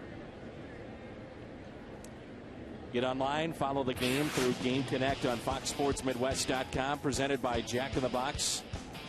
True second screen experience. You can follow the stat trends for players, Twitter, keep up with the game action in real time. It's all presented by Jack in the Box, and find it at FoxSportsMidwest.com.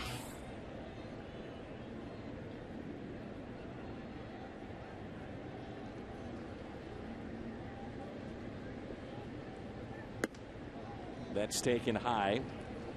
And so we have back-to-back walks.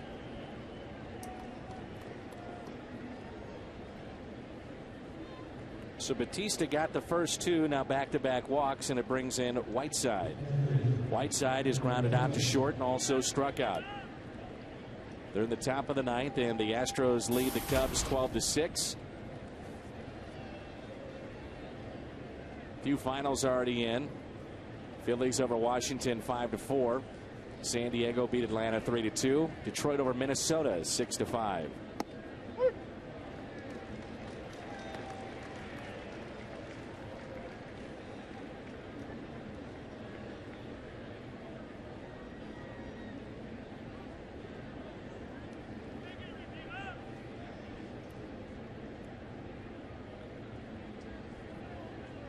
One pitch to Whiteside. Make it 0-2.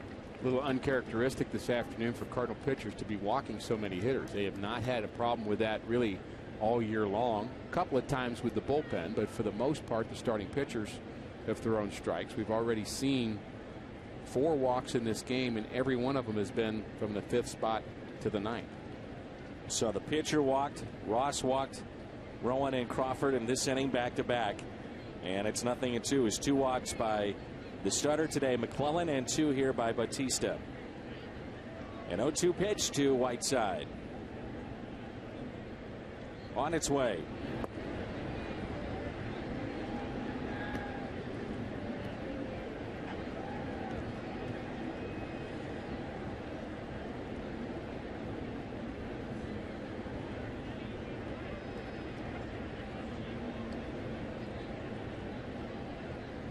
Outfield is straight away. 1 ball and 2 strikes. Batista working at a very slow pace. A pickoff. They almost took off Batista's head. Ouch. And that hit the runner. Oh, no. That's Rowan out at second base. I hope that was just a glancing blow. That ball was headed into center field.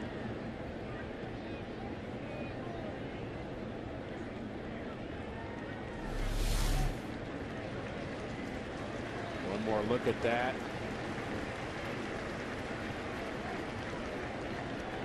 Remember a few years ago, Aaron Rowan was the center fielder for, until it's his leg, but he was a center fielder for the Phillies. Went head first into the wall in center, while wearing that Phillies uniform and wound up being a gruesome injury. Yeah, this one catches the leg. Yeah, he's not right yet. I was concerned that it might have hit him in the head, and it doesn't feel that much better hitting him where it hit him, but looks like he's going to be able to stay in the game, but that ball hit him squarely, Dan. And you talk about that play that Aaron Rowan made in center field. He is a gutsy player. He's a great outfielder. Giants are lucky to have him really as a backup outfielder, but he's, as you mentioned, playing left field. They've had to deal with some injuries, and not sure he's going to be 100%, but he's staying in. Bruce Bochy with one of the biggest heads in baseball. You should see Bob Gehrens, manager for Oakland. Specially made hats for Bruce. Abby and Elizabeth Green are here today and helping us out up here in the booth. Abby and Elizabeth Green. Time is called. 2 balls and 2 strikes. Bob Guerin used to say, if my face mask, he was a catcher in the Cardinal organization, now managing Oakland. He used to say, if I ever break my face mask, I'll just go to the grocery store and use a shopping cart. Bob Guerin's had a lot of fun with his relievers as of late. He's not exactly the most popular manager in baseball right now, is he? No. Not only his relievers, some of his ex-relievers aren't too happy with him. Houston Street had some jumping on the pile. Less than complimentary comments about Bob Guerin at his time in Oakland, and then Brian Fuentes.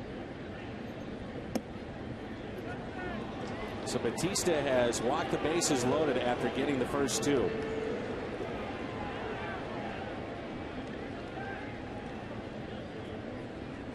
This is getting a little problematic right now, Dan. The game is still within reach. 7-2 Giants. You've got a long man out there that's not able to throw a strike. You really don't want to waste another pitcher, but how many more walks will Dave Duncan and Tony La Russa endure? And there's a strike. Bumgarner has done it at the plate as well. Doubled and scored back in the 3rd. He walked in the 4th. Get a ground ball and all is forgotten. Well, again, he goes 0-2.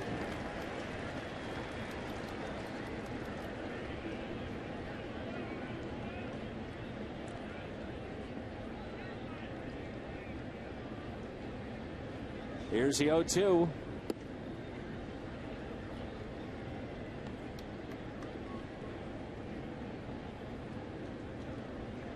What are you seeing here, Rick? He gets to 0-2 in these hitters, and then he can't put them away. Well, he's trying to hit that outside corner with the 0-2, and he just doesn't have a feel for that. And then he tries to just come back and throw one right down the middle, and he misses location again. It's almost like you're better off just, especially with the pitcher hitting, just going right at him. Don't try to be too fine.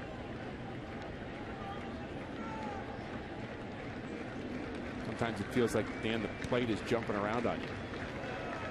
The 2-2 pitch. Fought off, and we'll do it again. Might have been ball 3. 40-year-old that's still throwing low to mid-90s.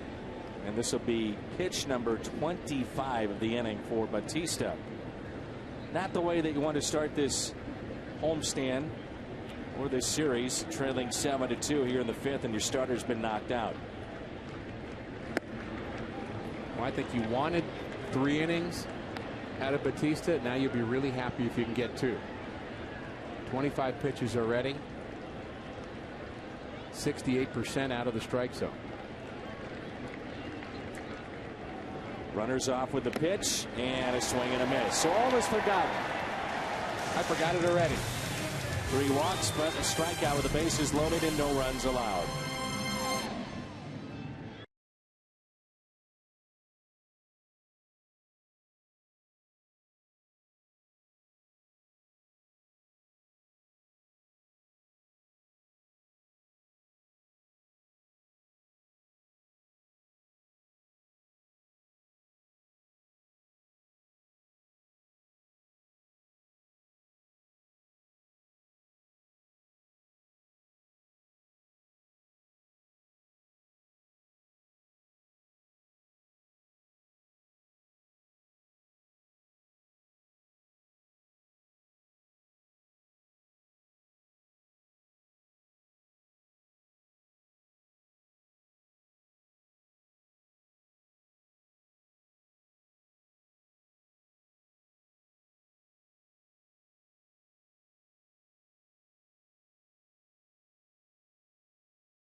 Tap is brought to you by Budweiser. And again, note the start time, 5:30 with our pregame show. Because the start time, our first pitch is at 6:10 tomorrow night. So if you have a ticket, make sure that you know that the game is at 6:10 tomorrow night, not the normal 7:15. And it's Carpenter and Vogelsong. We still have a very long way to go in this ball game. The Cardinals trail by the score of 7-2. Bumgarner, you see the run support that he's gotten today. The last 4 games minus Buster Posey, 7 total runs. And today they have 7 in support of the lefty. You prefer to have those spread out? I would imagine so. What about the mindset, Rick, of a team that misses Sandoval, misses a DeRosa, now a guy like Posey that is such an important piece to the puzzle, and just mentally coming to the ballpark knowing that you certainly aren't quite 100%. Well, it depends on how good your team is, how you handle missing a piece like that. If you're the Cardinals, you had to deal with, okay, we don't have David Freese. We don't have Adam Wainwright on the pitching side. We don't have Nick Punto for a while. We don't have Skip Schumacher. But if you've got enough other pieces you feel good about and guys that are able to step in at a high level, then you can deal with that because injuries are part of the game. But when you lose a Buster Posey, your backup catcher isn't close to being Buster Posey. That's why it's devastating for the Giants. Ground ball is short. Easy play. Terrio retired. And that's the first out here in the Cardinals half of the 5th. Terrio, by the way, did extend his hitting streak to 13 games. And it brings it Alec Craig. Craig is 2 for 2 with a pair of doubles. The time of that second double will look to be a foul ball called fair, extended the inning. Cardinals then would tie it up 2-2. And then the Giants come back with 5 in the 4th.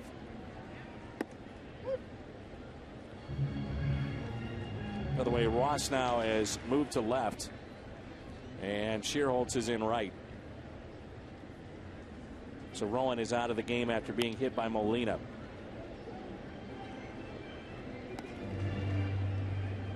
And quickly, no balls and 2 strikes. There was nobody up and throwing for the Cardinals when Batista was 1 ball away from walking his 4th straight. I thought you said you forgot about that. I have forgotten about it. I'm just letting you know. Sounds like you remembered it to me. I'm just pointing out that there was nobody coming in relief as Bumgarner takes a lot off of that pitch and a strikeout. Good curveball from Bumgarner. And very young pitcher. Just 21 years of age. Perfect spot, low and away. First time he gets Alan Craig. I think your point is right, though. I think the fact that there was nobody loosening for the Cardinals tells you that the Cardinals are going to have to get some innings out of Batista. And I'm just not sure he can go 2 more. Not sure he can. If he has a quick inning here, maybe he does. Well, that's the question right now if you're Tony La Russa. Can I only get 1 more inning out of Batista because of roughly 30 pitches that he threw? There's a strike on Pujols. He swung through the pitch, 1 ball, 1 strike. Cardinals were facing an innings question in Garcia's last outing when they left him out there for eventually 12 runs, and certainly some question. I had some question about whether or not they left him in too long, but the point is you got to get some innings from somewhere. I found out Tyler Green probably would be the infielder they'd use if they need one. Hopefully rounds out. Hopefully that doesn't happen anytime soon. 1-2-3 inning. It's 7-2.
The Schnooks, this date in history, 1984. Wow, Cardinals great and Fox Sports Midwest legend. That's the way it's written here. Rick Horton records his first career win, pitching 1 inning, 1 strikeout in Houston. Looks like a dominating inning there, doesn't it? We're told it was 39 pitches, and 8 of those 39 went for strikes. Sounds like a Batista kind of inning there that we saw. But I did get the win. That's all that matters. How about Fox Sports Midwest legend? Yeah. Just ask you, right, Rick? Yeah. I wonder if that was the game I got the hit off of that guy. Nolan Ryan. That guy. Thank you for remembering. Apparently, Bruce Sutter picked up a save that day. There's a high fly ball lifted out to left, and backing up to make the catch, Matt Holliday. And Torres is retired. We're in the 6th inning, and it's 7-2 in favor of the Giants. Remember, Batista was 1 pitch, 1 out back in the 5th. Torres had trouble when he hit the home run running the bases. Flies out to left field and picks up the base. Then whoops, he's having a little trouble rounding first, isn't he? Almost did the same exact thing on his home run. But he has the big hit in this game. The reason the Giants are leading 7-2. Here's Miguel Tejada. Hits it out of play. And another strike. Tejada is 2 for 3. Pair of singles, RBI.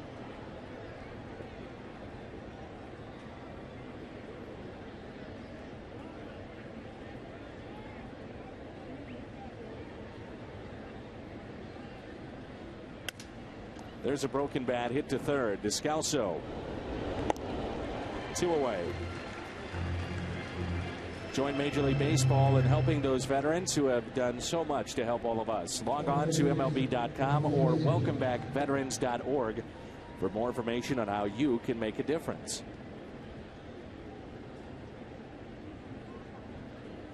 Beautiful afternoon here in St. Louis. Memorial Day.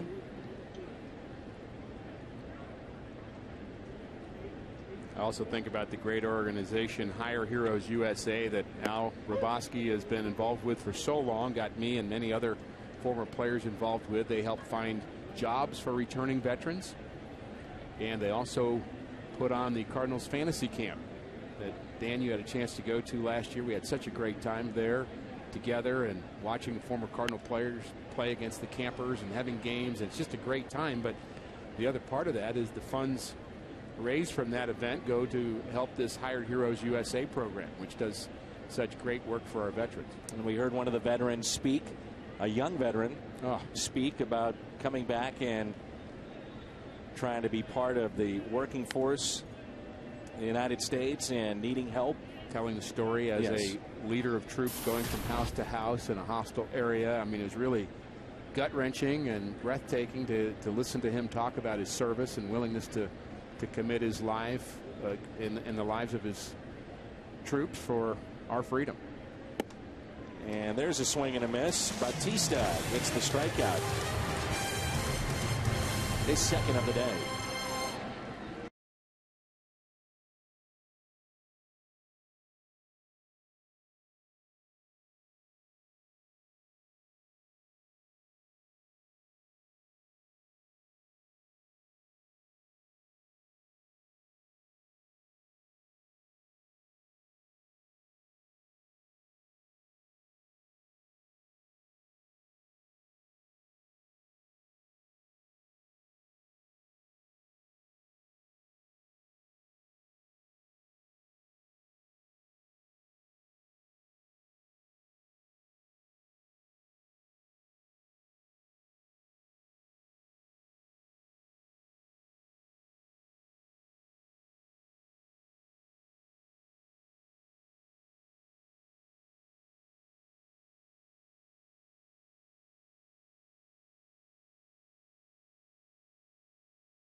Cardinals baseball on Fox Sports Midwest is brought to you by Jack in the Box. Where right now you can get the new bourbon barbecue steak grilled sandwich at participating restaurants.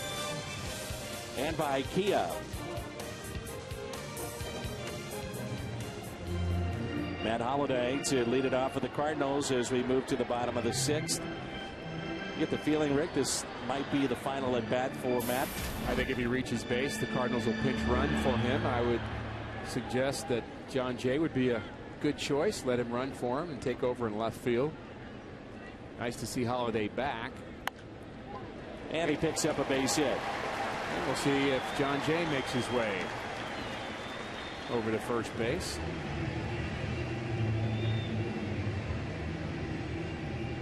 No movement yet from the Cardinals dugout. Word on Aaron Rowan. It's a right hip contusion for Rowan.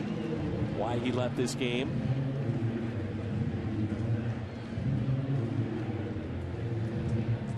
And here is Lance Berkman, who twice has flied out to right.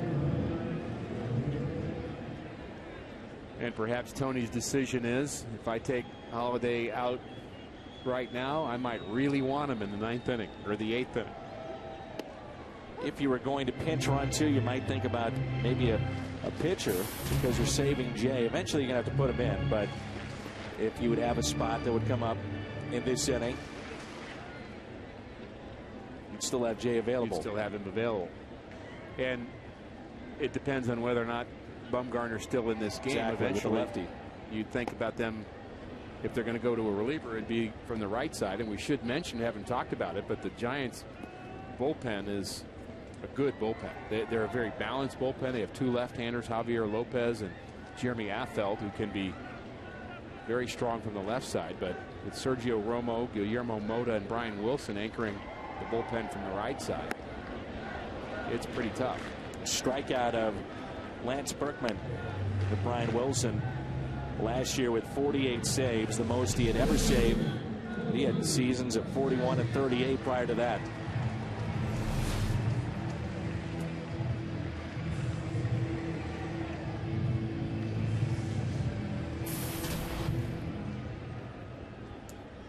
We can see Tony La Russa from our vantage point. He's been continuing to look at Matt Holliday as he leads off first base. I still think he's thinking about it.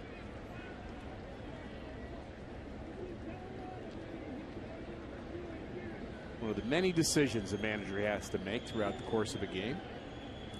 Rasmus is 0 for 1. He's grounded out to second, also walked. Takes a pitch up and in. 1 ball, 1 strike. Brian Talent getting loose. It's interesting that Tony La Russa, after Talent on Friday night had gone to a 3-2 count, had him leave the game obviously with elbow discomfort, and then he pitched him the next day. You don't usually see that. Very surprised he came in. It's almost as if he had a cramp of some sort. I mean, they really weren't defining it. Kind of an unspecified injury that he had the night before, but kind of a tightness deal, which I thought could have been his forearm as well as his elbow. But the next night he was able to come out and throw. I did think it was bizarre. The 1-2 pitch hit out of play. Kyle McClellan, if you just joined us, today goes 4 innings, 7 hits, 7 runs, all were earned. A pair of walks, 2 strikeouts, 75 pitches, and 45 were strikes in his shortest outing of the year thus far.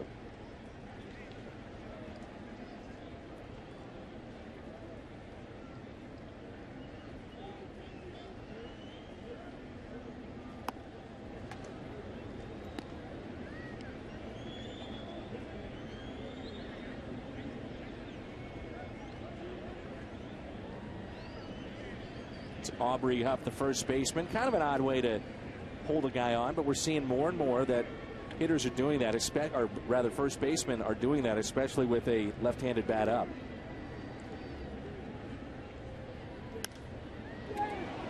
Colby with a high fly ball into right field. Catch is made for out number 2. He didn't miss that by much.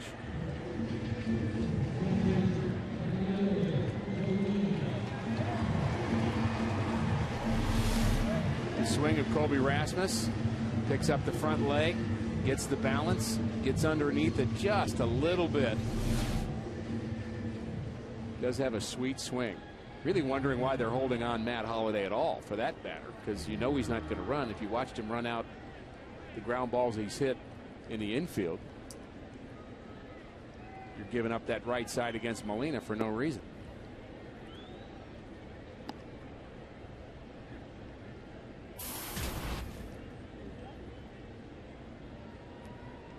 And Huff was just told to get off the bag and get where he was on the last batter. But again, the difference between playing in front of him and behind him is a difference of what kind of range you have as a first baseman. One thing we know after watching Aubrey Huff play the outfield, he's pretty happy to be playing first base right now. He was really struggling out in San Francisco the first couple weeks of the season. Up the middle for a base hit. Now do you pinch run for Matt Holliday.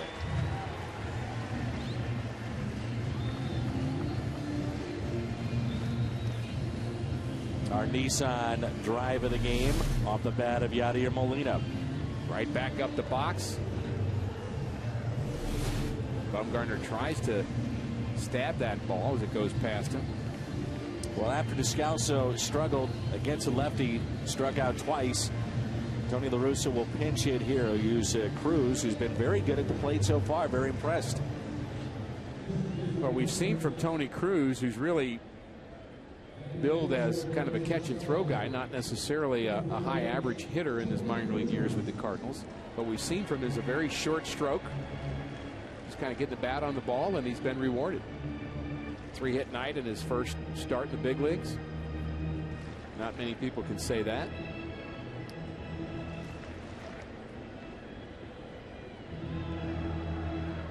Very odd to see Tony La Russa do this, because many times you don't see him, no matter what the circumstance, especially this early in a game, use his backup catcher as a pinch hitter. Already used Tyler Green. The only other right-hander would be Pete Kozma on his bench.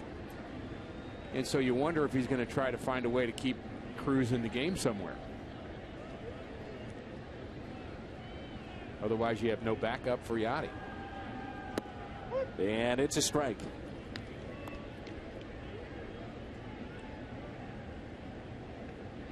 You would think just being around the big league club, invaluable experience for no matter how long Tony Cruz will be here.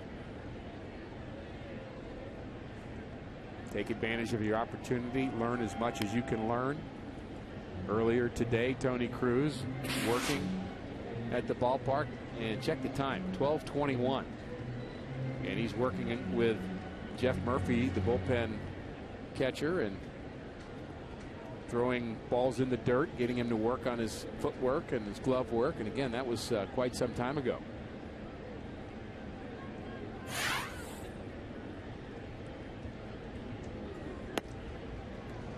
And that's it. The Cardinals strand 2. We head to the 7th.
On the Giants, you can meet your favorite players and alumni. For more details, visit cardinals.com/promotions.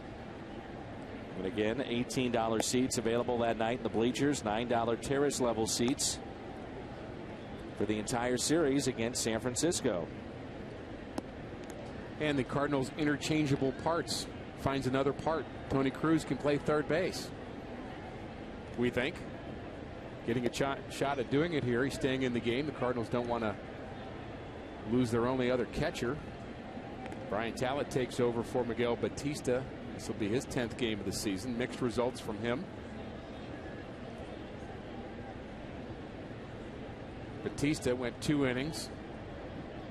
No hits, no runs, 3 walks that Dan has forgotten, and 2 strikeouts.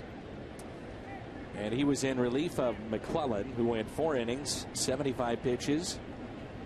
And on the hook right now, his shortest outing of the year. So Talent into the ball game.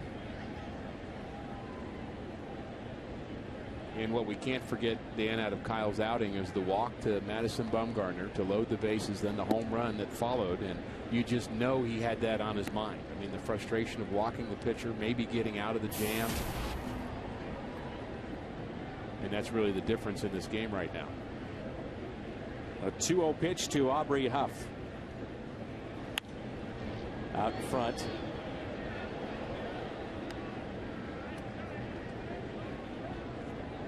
Talent looks like with a mullet. A little bit of a herky-jerky motion from him. Does get pretty good extension. Kind of a maximum effort guy, too. He just kind of rears back and fires it at the end. He just lets it go.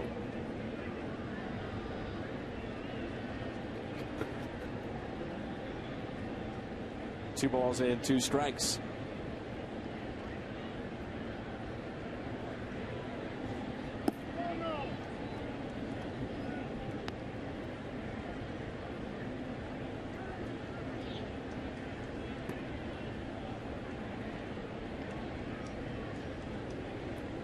Well, Cruz had made 132 appearances at third base in the minor leagues, so it's not quite foreign territory.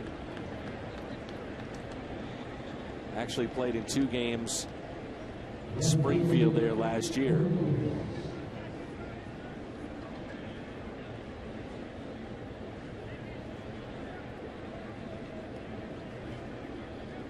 Leadoff walk, and here is Cody Ross.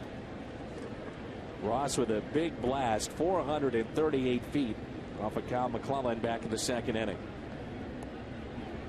One of a 5-run 4th for San Francisco was the grand slam.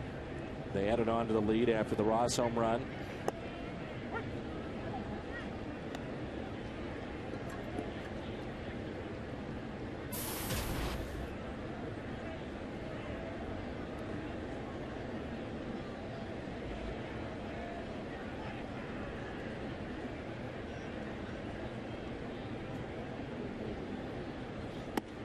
That's in there for a strike, 0-2.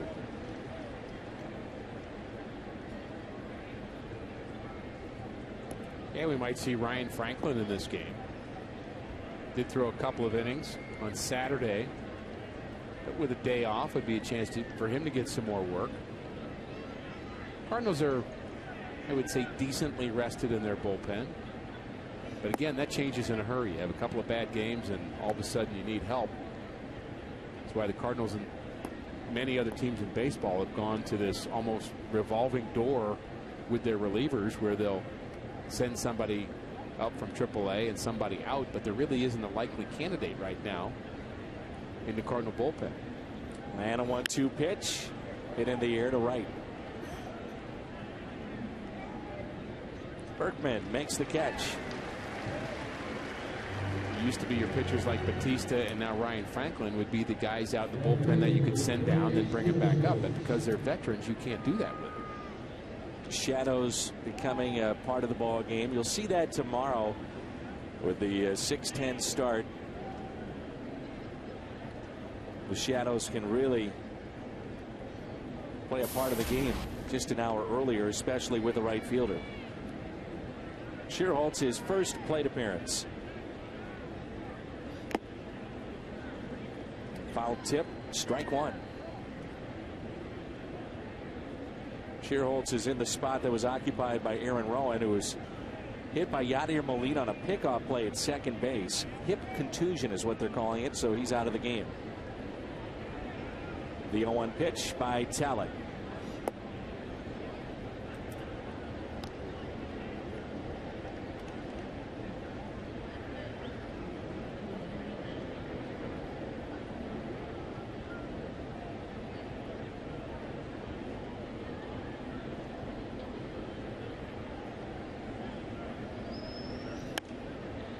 That's hit out of play.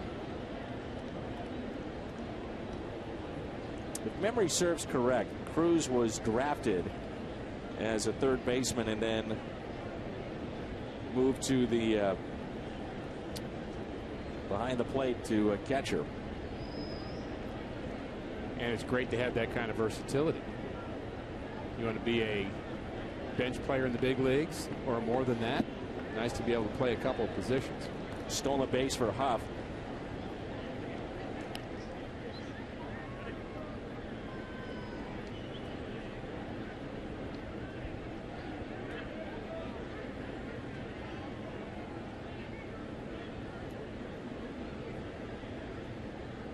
Look at the Cardinal infielders.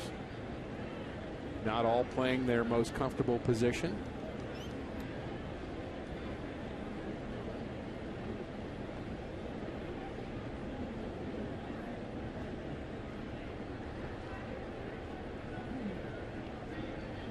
The 2-2 pitch from Talent.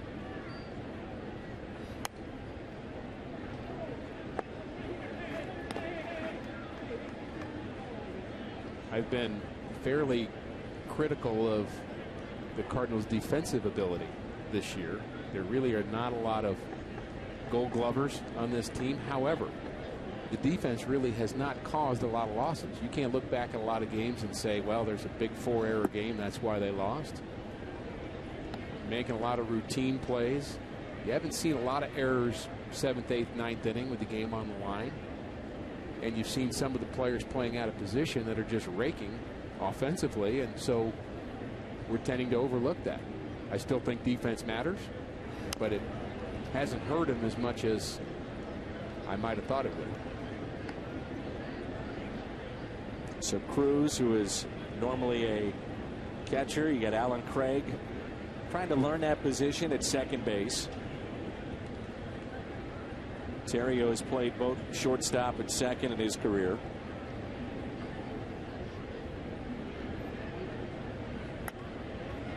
Chased a ball on 3-2.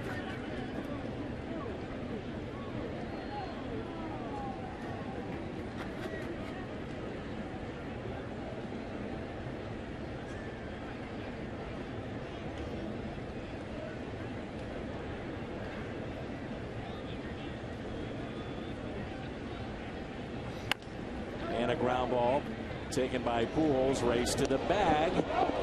Out.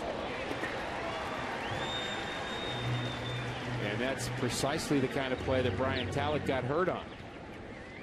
Getting a feed from Albert Pujols. They're talking it over. Things are a little better this time. No injury. Talent covering first base. And he might have been safe. Very close play. But Talent dove towards the bag on a similar play, and he is out. Good call. Very good call. In Arizona, and it was his non-pitching hand that was broke. So here's Brandon Crawford. I wonder if he had visions of that as he was. I would think he would have to, don't you? Running to cover the bag, absolutely. Not again, not again, not again. 7-2 San Francisco. That missed low. Cardinals will have Talent spot coming up, then the top of the lineup. They're down by 5 runs. It feels like 25. You're absolutely right. In the air out to left center. Colby Rasmus over and makes the catch. So far so good here with his bullpen. Talent a scoreless inning.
Garner, 6 innings, 6 hits, and 2 earned runs. He's still in the ball game. Kyle McClellan, 4 innings, and the bullpen has done a good job with 3 scoreless. And then you have the big blast in this game. Andres Torres plays 1 hit, but it's a grand slam back in the 4th. Bumgarner fairly fluid when you watch him pitch, and you talked about it before, the definition of sneaky quick. Yeah, he kind of rushes it up there, and kind of hard to get the timing down from the plate. Look at the numbers of Bumgarner. The 2 runs that he's given up were a bit of a gift as well. Cardinals got a break on a ball that Alan Craig hit down the left field line that looked on the replay as if it was foul, but it ended up leading to the 2 Cardinal runs that they scored in the 3rd inning. John Jay will lead it off. What a bunt John Jay has had. Oh, and you know what I like is at bats against left-handers too. Very solid at bats. 17 for 41 on the road trip, including a 2-run homer yesterday. Bumgarner makes the play for the first out.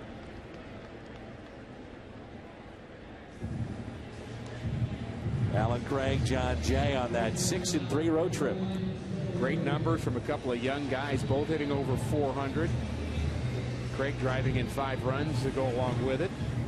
John Jay making some great plays defensively, whether it was in right field or left. 2 guys with 4 first names combined. John Jay, Alan Craig. Wow. Now Ryan Theriot. That is deep. Well, when you have a game that's 7-2, you think about various things. The bullpen, while it hasn't been spectacular, the results have been here in this ball game with Bautista and now Talent. Next time you want to catch a Cardinals game, head to StubHub. You'll find the seats you want and the freedom to choose where you'd like to sit. StubHub, the official fan-to-fan ticket marketplace of the Cardinals.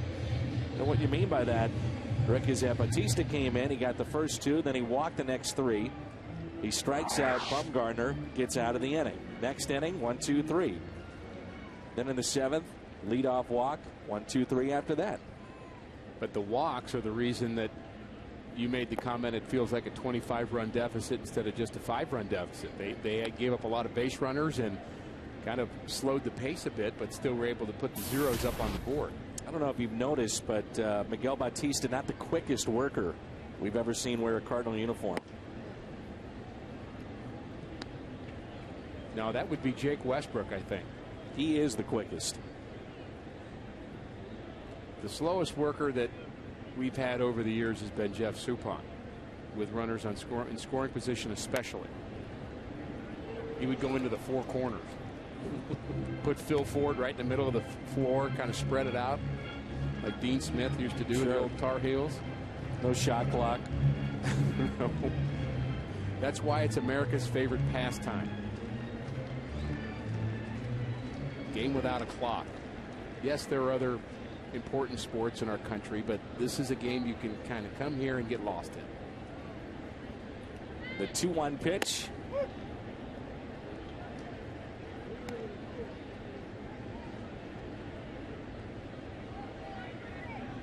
Craig with a pair of doubles today.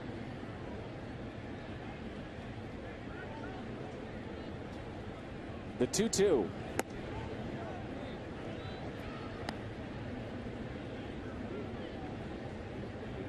Probably the last inning for Bumgarner, so we will see that Giant bullpen. Some action already for Bruce Bochy.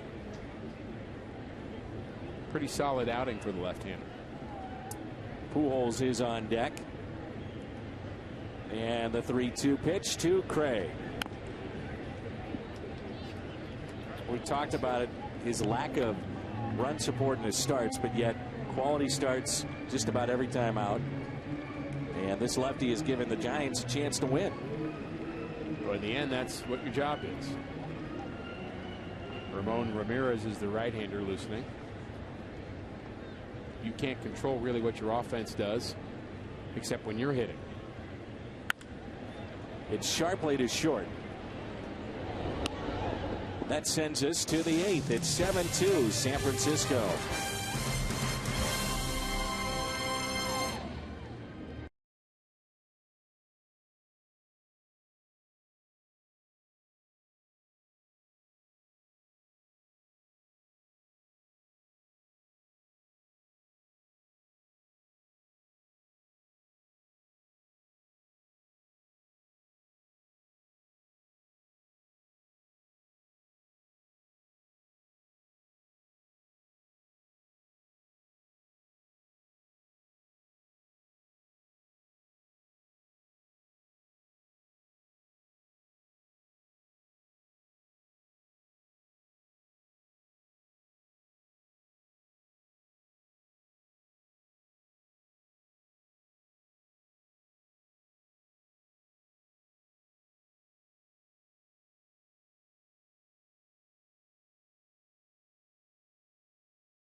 This will be his 22nd appearance with a record of 2-1.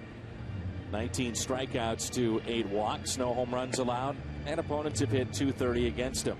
And I like the strikeout walk ratio for Jason Mott. There were times last year where he had little issues with control, and that kind of came and went. But for the most part, he's been good out of the Cardinal bullpen, throwing more strikes than not. Nice crowd here at Busch Stadium, hoping for a big Cardinal comeback. And we've seen a few of those already this year, so it just might happen.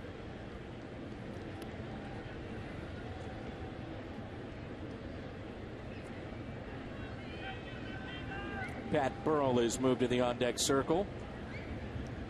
He'll be the pinch hitter for Bumgarner. Could walk away with a win, which would be his second of the year.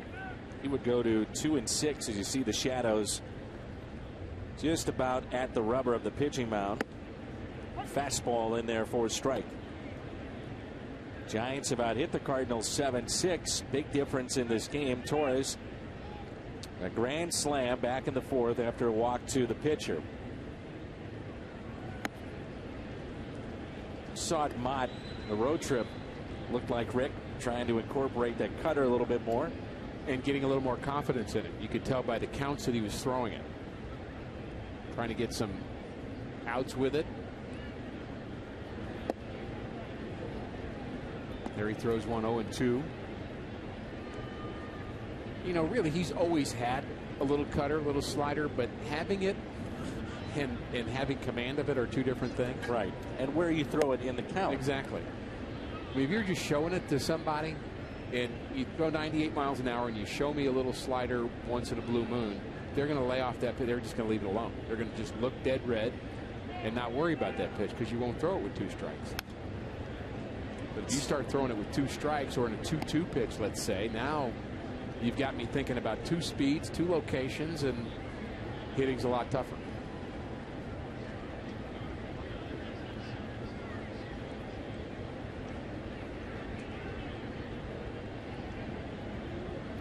The 2-2 pitch to Whiteside, who was walked, grounded out, struck out. Again, small strike zone all day long.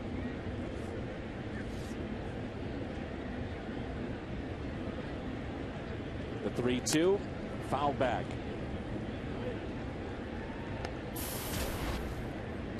It is a sellout today, 40,849, 40,849. And again, dynamically priced tickets for tomorrow. $18 in the bleachers, $9 terrace level seats.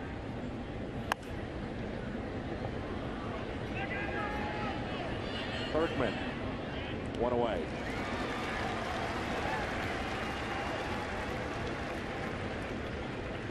So Bumgarner, he is through 7 innings.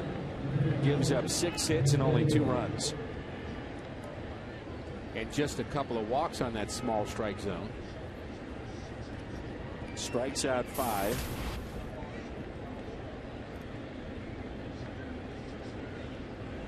Pretty powerful guy to have off the bench, Pat Burrell.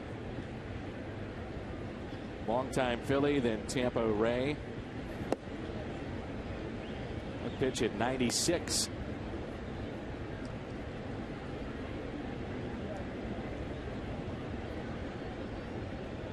Well, they called him Pat the Bat when he came out of Miami. Terrific college career. 2-0.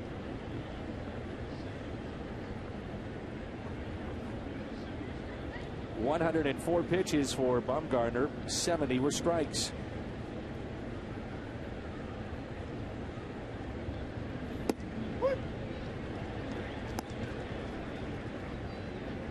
It had a little bit on it right there. 96 miles an hour. Got the top of the knees. All pitchers not getting the bottom of the knee in this game, so you got to bring it up just a tad. 97. Burrell didn't like that call. Burrell is only hitting .236, but tremendous power. 6 home runs. Rather 5 home runs and 13 RBIs on the outside corner. Strikeout of Pat Burrell.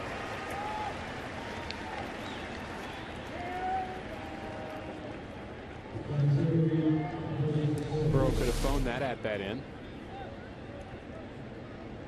He'd take the bat off his shoulder right on the outside corner. 97. Climbed the ladder with him. So far so good for Jason Mott.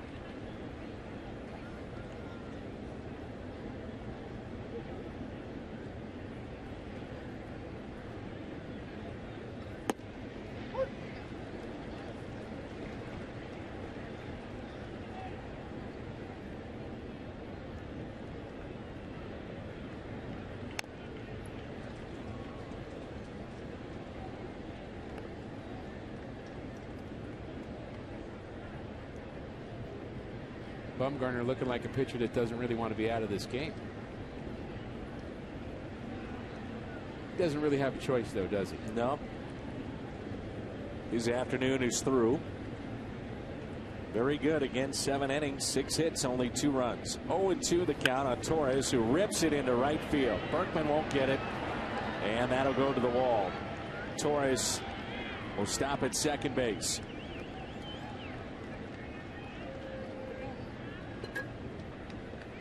Two-out double extends the inning to Tejada. Again, get online, follow the game through Game Connect on FoxSportsMidwest.com. Presented by Jack in the Box.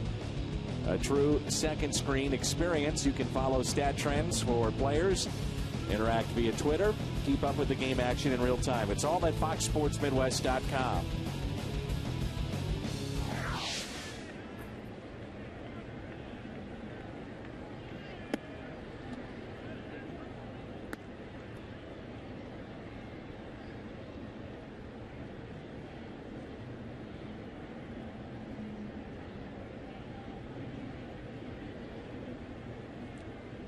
The 1-0 pitch to Tejada.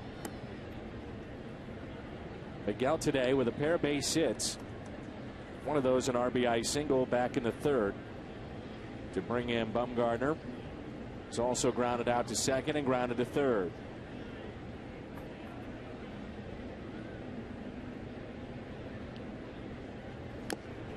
Two balls and one strike.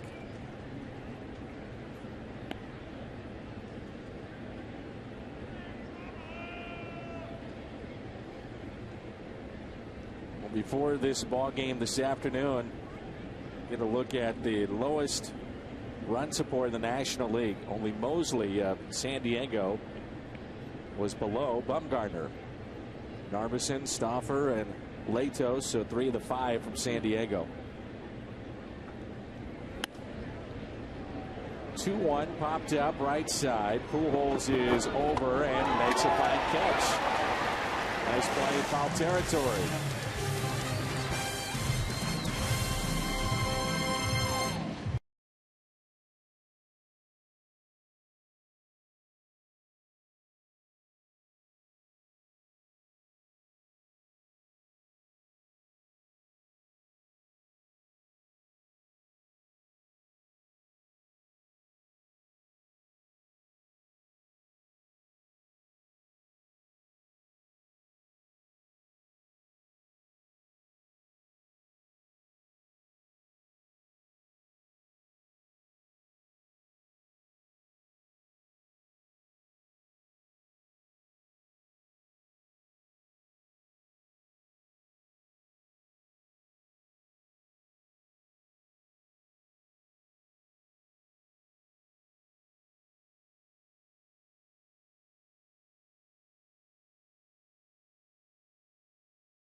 Baseball today is brought to you by Smooth Bush Beer and Easy Drinking Bush Light.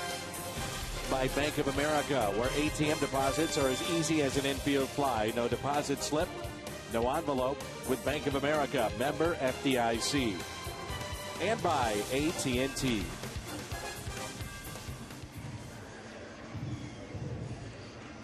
The Medal of Honor, Memorial Day.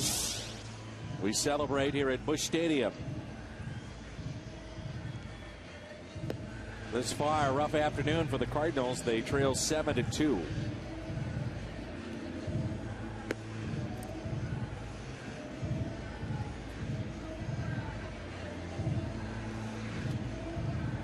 It'll be Pujols, Holiday, and Berkman.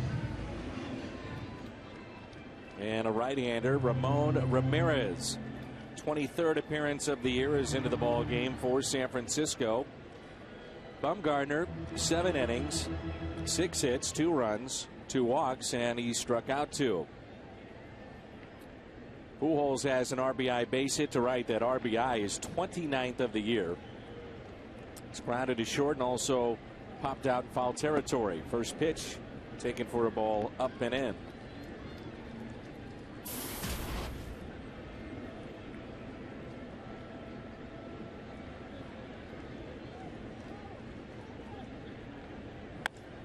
Albert out to deep left center field. To the track, to the wall, and it's gone.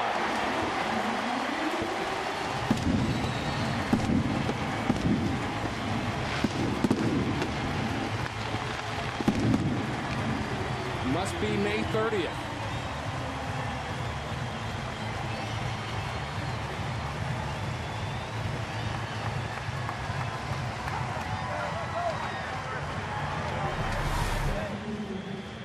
Albert Pujols has hit home runs in 5 straight years on the 30th of May. This ball carries. We talked about how the ball was carrying today, Dan. And boy, that's a sight we just love to see, isn't it? 421 feet distance of that home run. Strike at the knees to Holiday. First run for the Cardinals since back in the 3rd. Cuts the lead to 7-3. Holiday with a base hit. He's grounded out to short, grounded out to 3rd. And I'm still surprised that he's still in this game.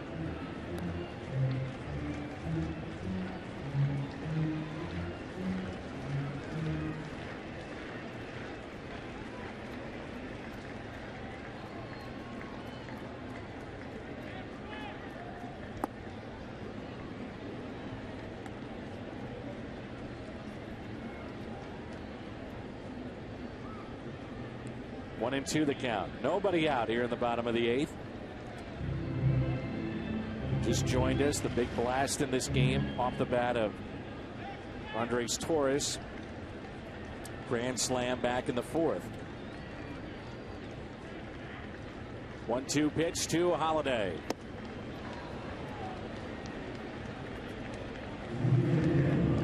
I'd like to pick up 1 or 2 more runs in this 8th inning, Dan, and make the 9th exciting. You just need a base runner to send the tying runner to the plate. Berkman, Rasmus, Molina. That sounds like a run to me. But Lance has struggled a bit at the plate today. A couple of flyouts and a strikeout in the 6th. Not many games this year where he hasn't picked up a knock, though.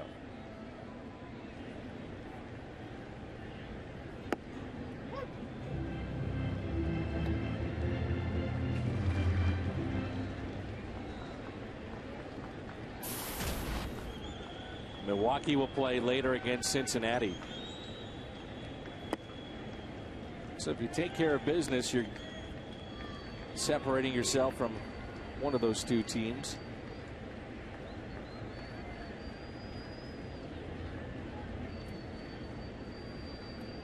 The 1-1 pitch. That'll find the seats out of play.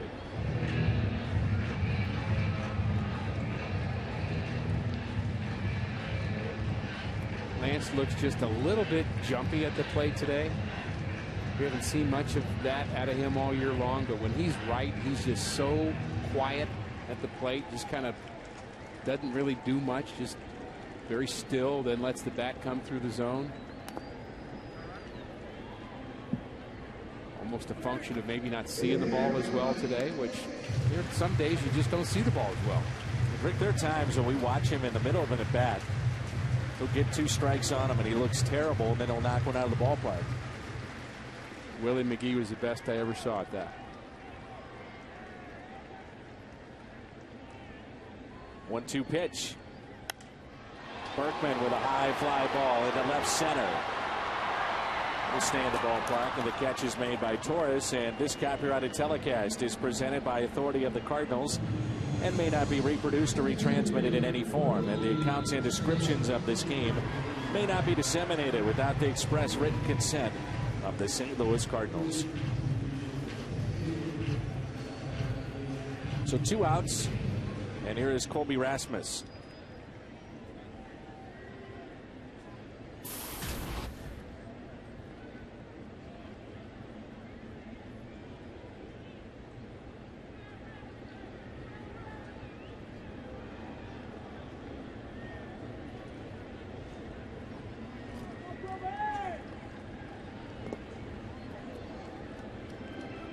Colby today is grounded out, walked in, also flied out to right.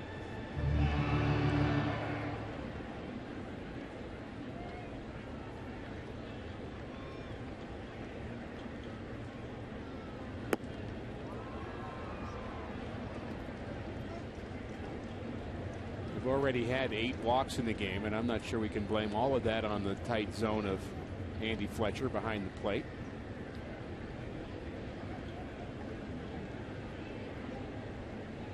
Two-0 pitch. 3-0.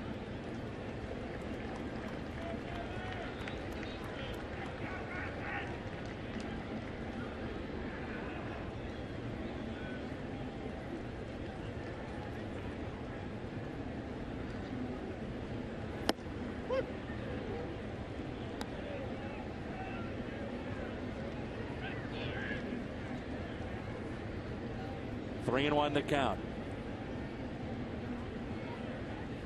Next to Colby. And he walked him. Home run, then he got the next 2. Walk to Colby Rasmus. This will be Molina.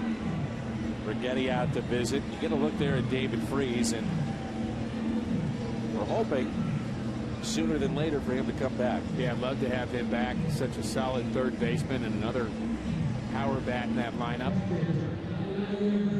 Cardinals missed him last year when he went down, but this year, after he went down, others have filled in quite nicely.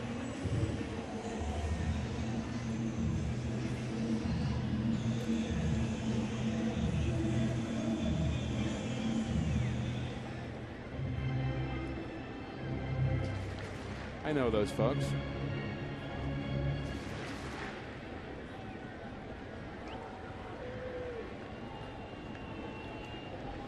T. West hard at work. Chatting it up with my wife and Kristen with the Cardinals. They're just trying to get on TV.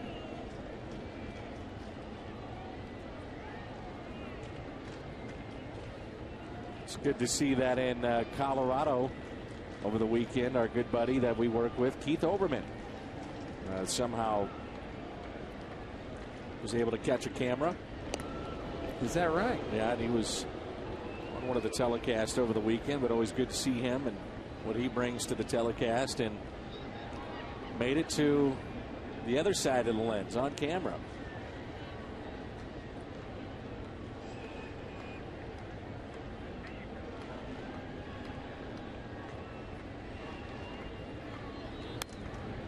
That's it out of play for strike 1. Bloop and a blast, Dan. That's all you need. That's what that youngster wants, a bloop and a blast. Come on, Mom. Rally caps.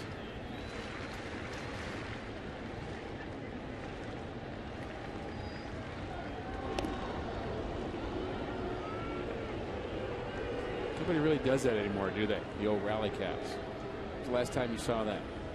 They still do yesterday, actually. Did you see that yesterday? Yeah, yesterday it was. Been just a long bunch time. of them, too. I don't know where you were, but there's one. Now it's today.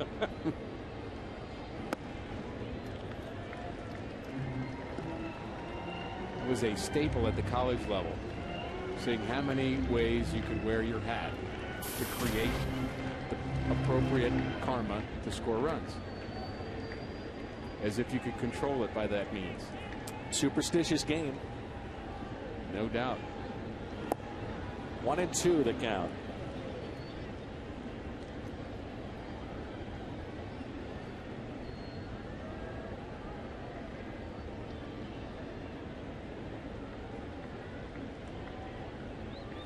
Molina has singled and walked today, also popped out. And a great offensive year going for Yadier Molina. Without Posey, who's a better catcher in the National League right now? Flip to second. That sends us to the ninth. It's 7-3. Pujols is homered here today.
in St. Louis. Coming up after the game on the post-game edition of Missouri Lottery Cardinals Live, Pat Paris, Rick Horton, Al Roboski will all be on hand. What went wrong for Kyle McClellan? They'll break that down inside Ryan Terrio's hitting streak.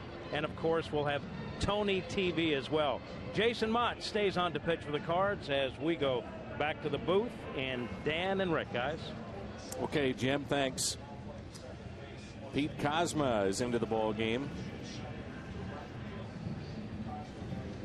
Kozma at second base. And Craig goes to left.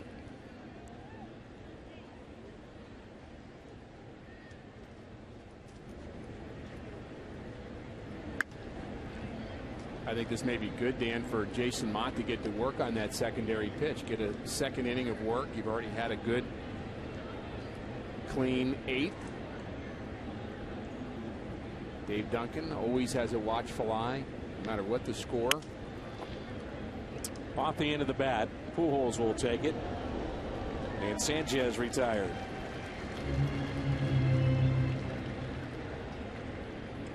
Always making notes. Always evaluating. Always trying to get that edge for his pitcher. He's been at this a long time. Well, you had Batista pitch the 5th and the 6th. Talent the 7th, and Mott will go an inning and a third of scoreless baseball.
Things righted here. He has had some games where he's had a hard time throwing strikes, and his job really to get left-handers, and had a good last outing, and certainly has had some good years out of the bullpen from the left side. A veteran, knows his job, just trying to get it right. I want to send special wishes to Dottie Smith, who's watching our telecast today. We wish her well and wish her a very happy Memorial Day. Hopefully you're having a good weekend. 0-1 the count here on Aubrey Huff.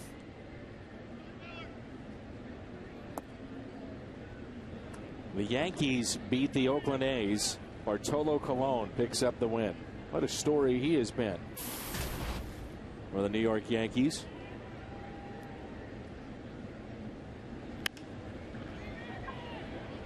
Shallow left field. Terrio going out, called off by Craig. 2 away.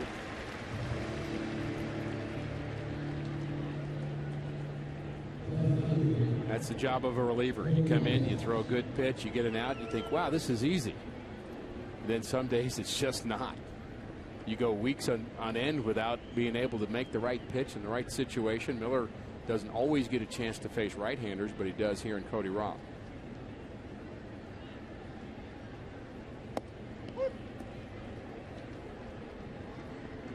When he pitches to right-handers, he comes on top just a little bit more and will use his changeup a little bit more and his slider less. Tries to get that movement going away. Stays on top a little bit more. That one came back over the heart of the plate a bit. But the count in his favor.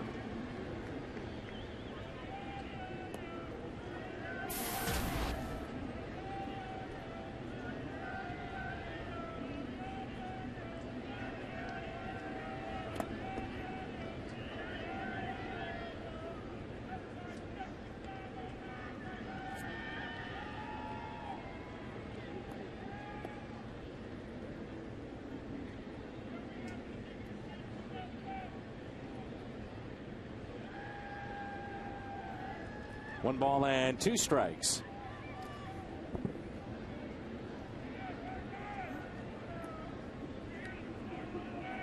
It's kind of a strange thing, Dan, when you actually have a different delivery to a right-handed batter than you do to a left. You got to be a certain kind of pitcher that understands your own mechanics and what you do to be able to handle that. And you come up on top more. He's not a full sidearm guy against left-handers, but he definitely comes down lower than he does against right-handers. You just think about the muscle memory of that. I equate a lot of things to golf because I guess I understand the game. I know how hard it is, but it's a little bit like having 2 different golf swings. How does that work? Be tough. Yeah. One's hard enough. It is. Strikeout from Miller. Bullpen been very good today.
Budweiser, player of the game, 2 for 4 with a grand slam and a double. 7-3 in favor of San Francisco.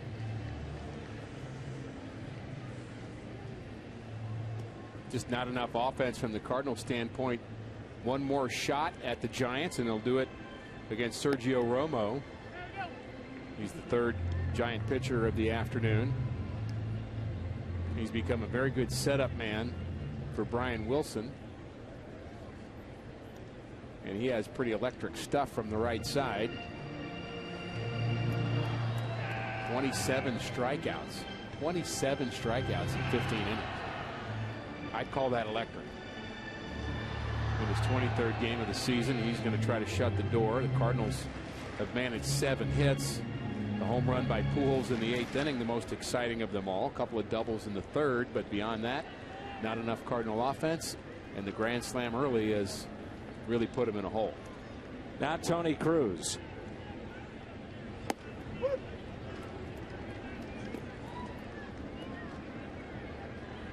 Memorial Day spent here at the ballpark. We thank all our veterans for allowing us to enjoy a day of baseball.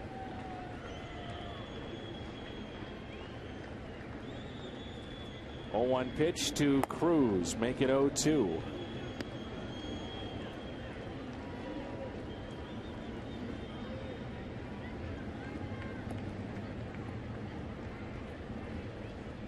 On deck, Schumacher. Well, the Giants only had one base hit after that grand slam in the fourth. Cardinals had some control issues out of the bullpen, but for the most part, a very good job. There's a look at Brian Wilson. Unmistakably, that's Brian Wilson. I'm going to say hard to miss him. Figure out who that is.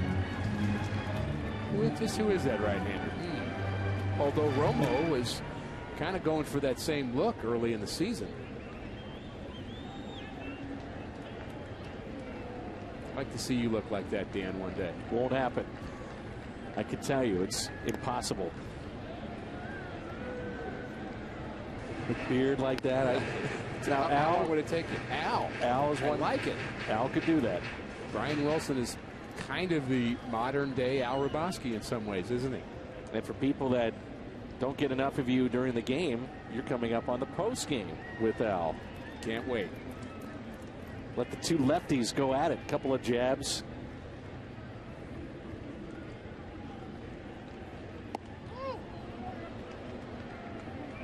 And Cruz strikes out.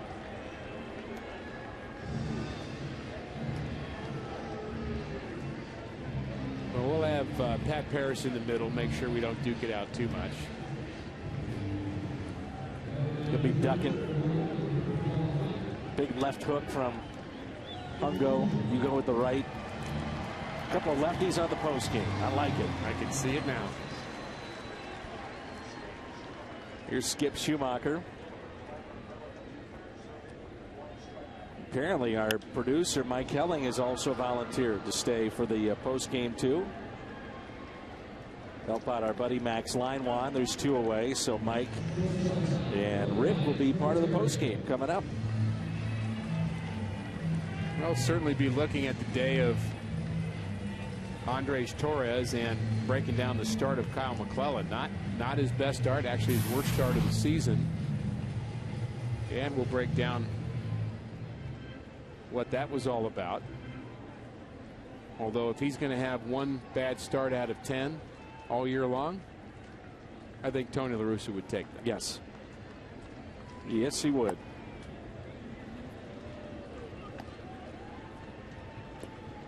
How much do you think the strike zone had an impact on McClellan today? Well, it didn't help. I mean, it's more than that, but it didn't help. Just seemed like he was pitching from behind an awful lot. Well, the numbers don't lie about that, of what the batting average is throughout baseball on different counts. It's just really a very intriguing number. Players become 350 to 400 hitters as the count gets in their advantage, batting around 200 or less on 0-2 and 1-2 counts.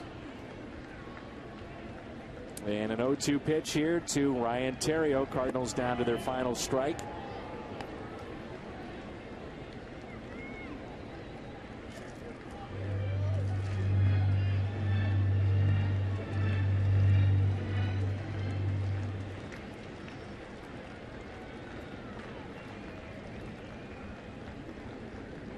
The 1-2. Theriot spoils it. You always look for positives, though, Dan. Albert's home run, he had a couple hits in this game, an RBI in the third inning, the home run in the eighth. Good job of the Cardinal bullpen, particularly Jason Mott. I thought he threw the ball very well. The rally caps. The rally caps. Full house here at Busch Stadium. Maybe the best news. Second sellout of the year. Giants, by the way, have sold out every game coming off their championship run.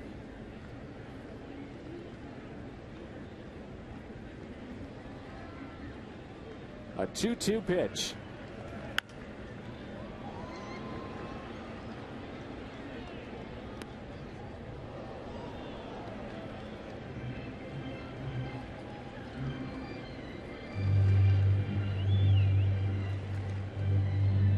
And Romo here can just take his time. 2 balls, 2 strikes. Make sure he's comfortable. And the 2-2. Theriot with a fly ball into center, and this will do it. The Giants take game one of the 4-game series. 7-3 our final here this afternoon. We always want to remember Memorial Day. This might be a game you might want to forget.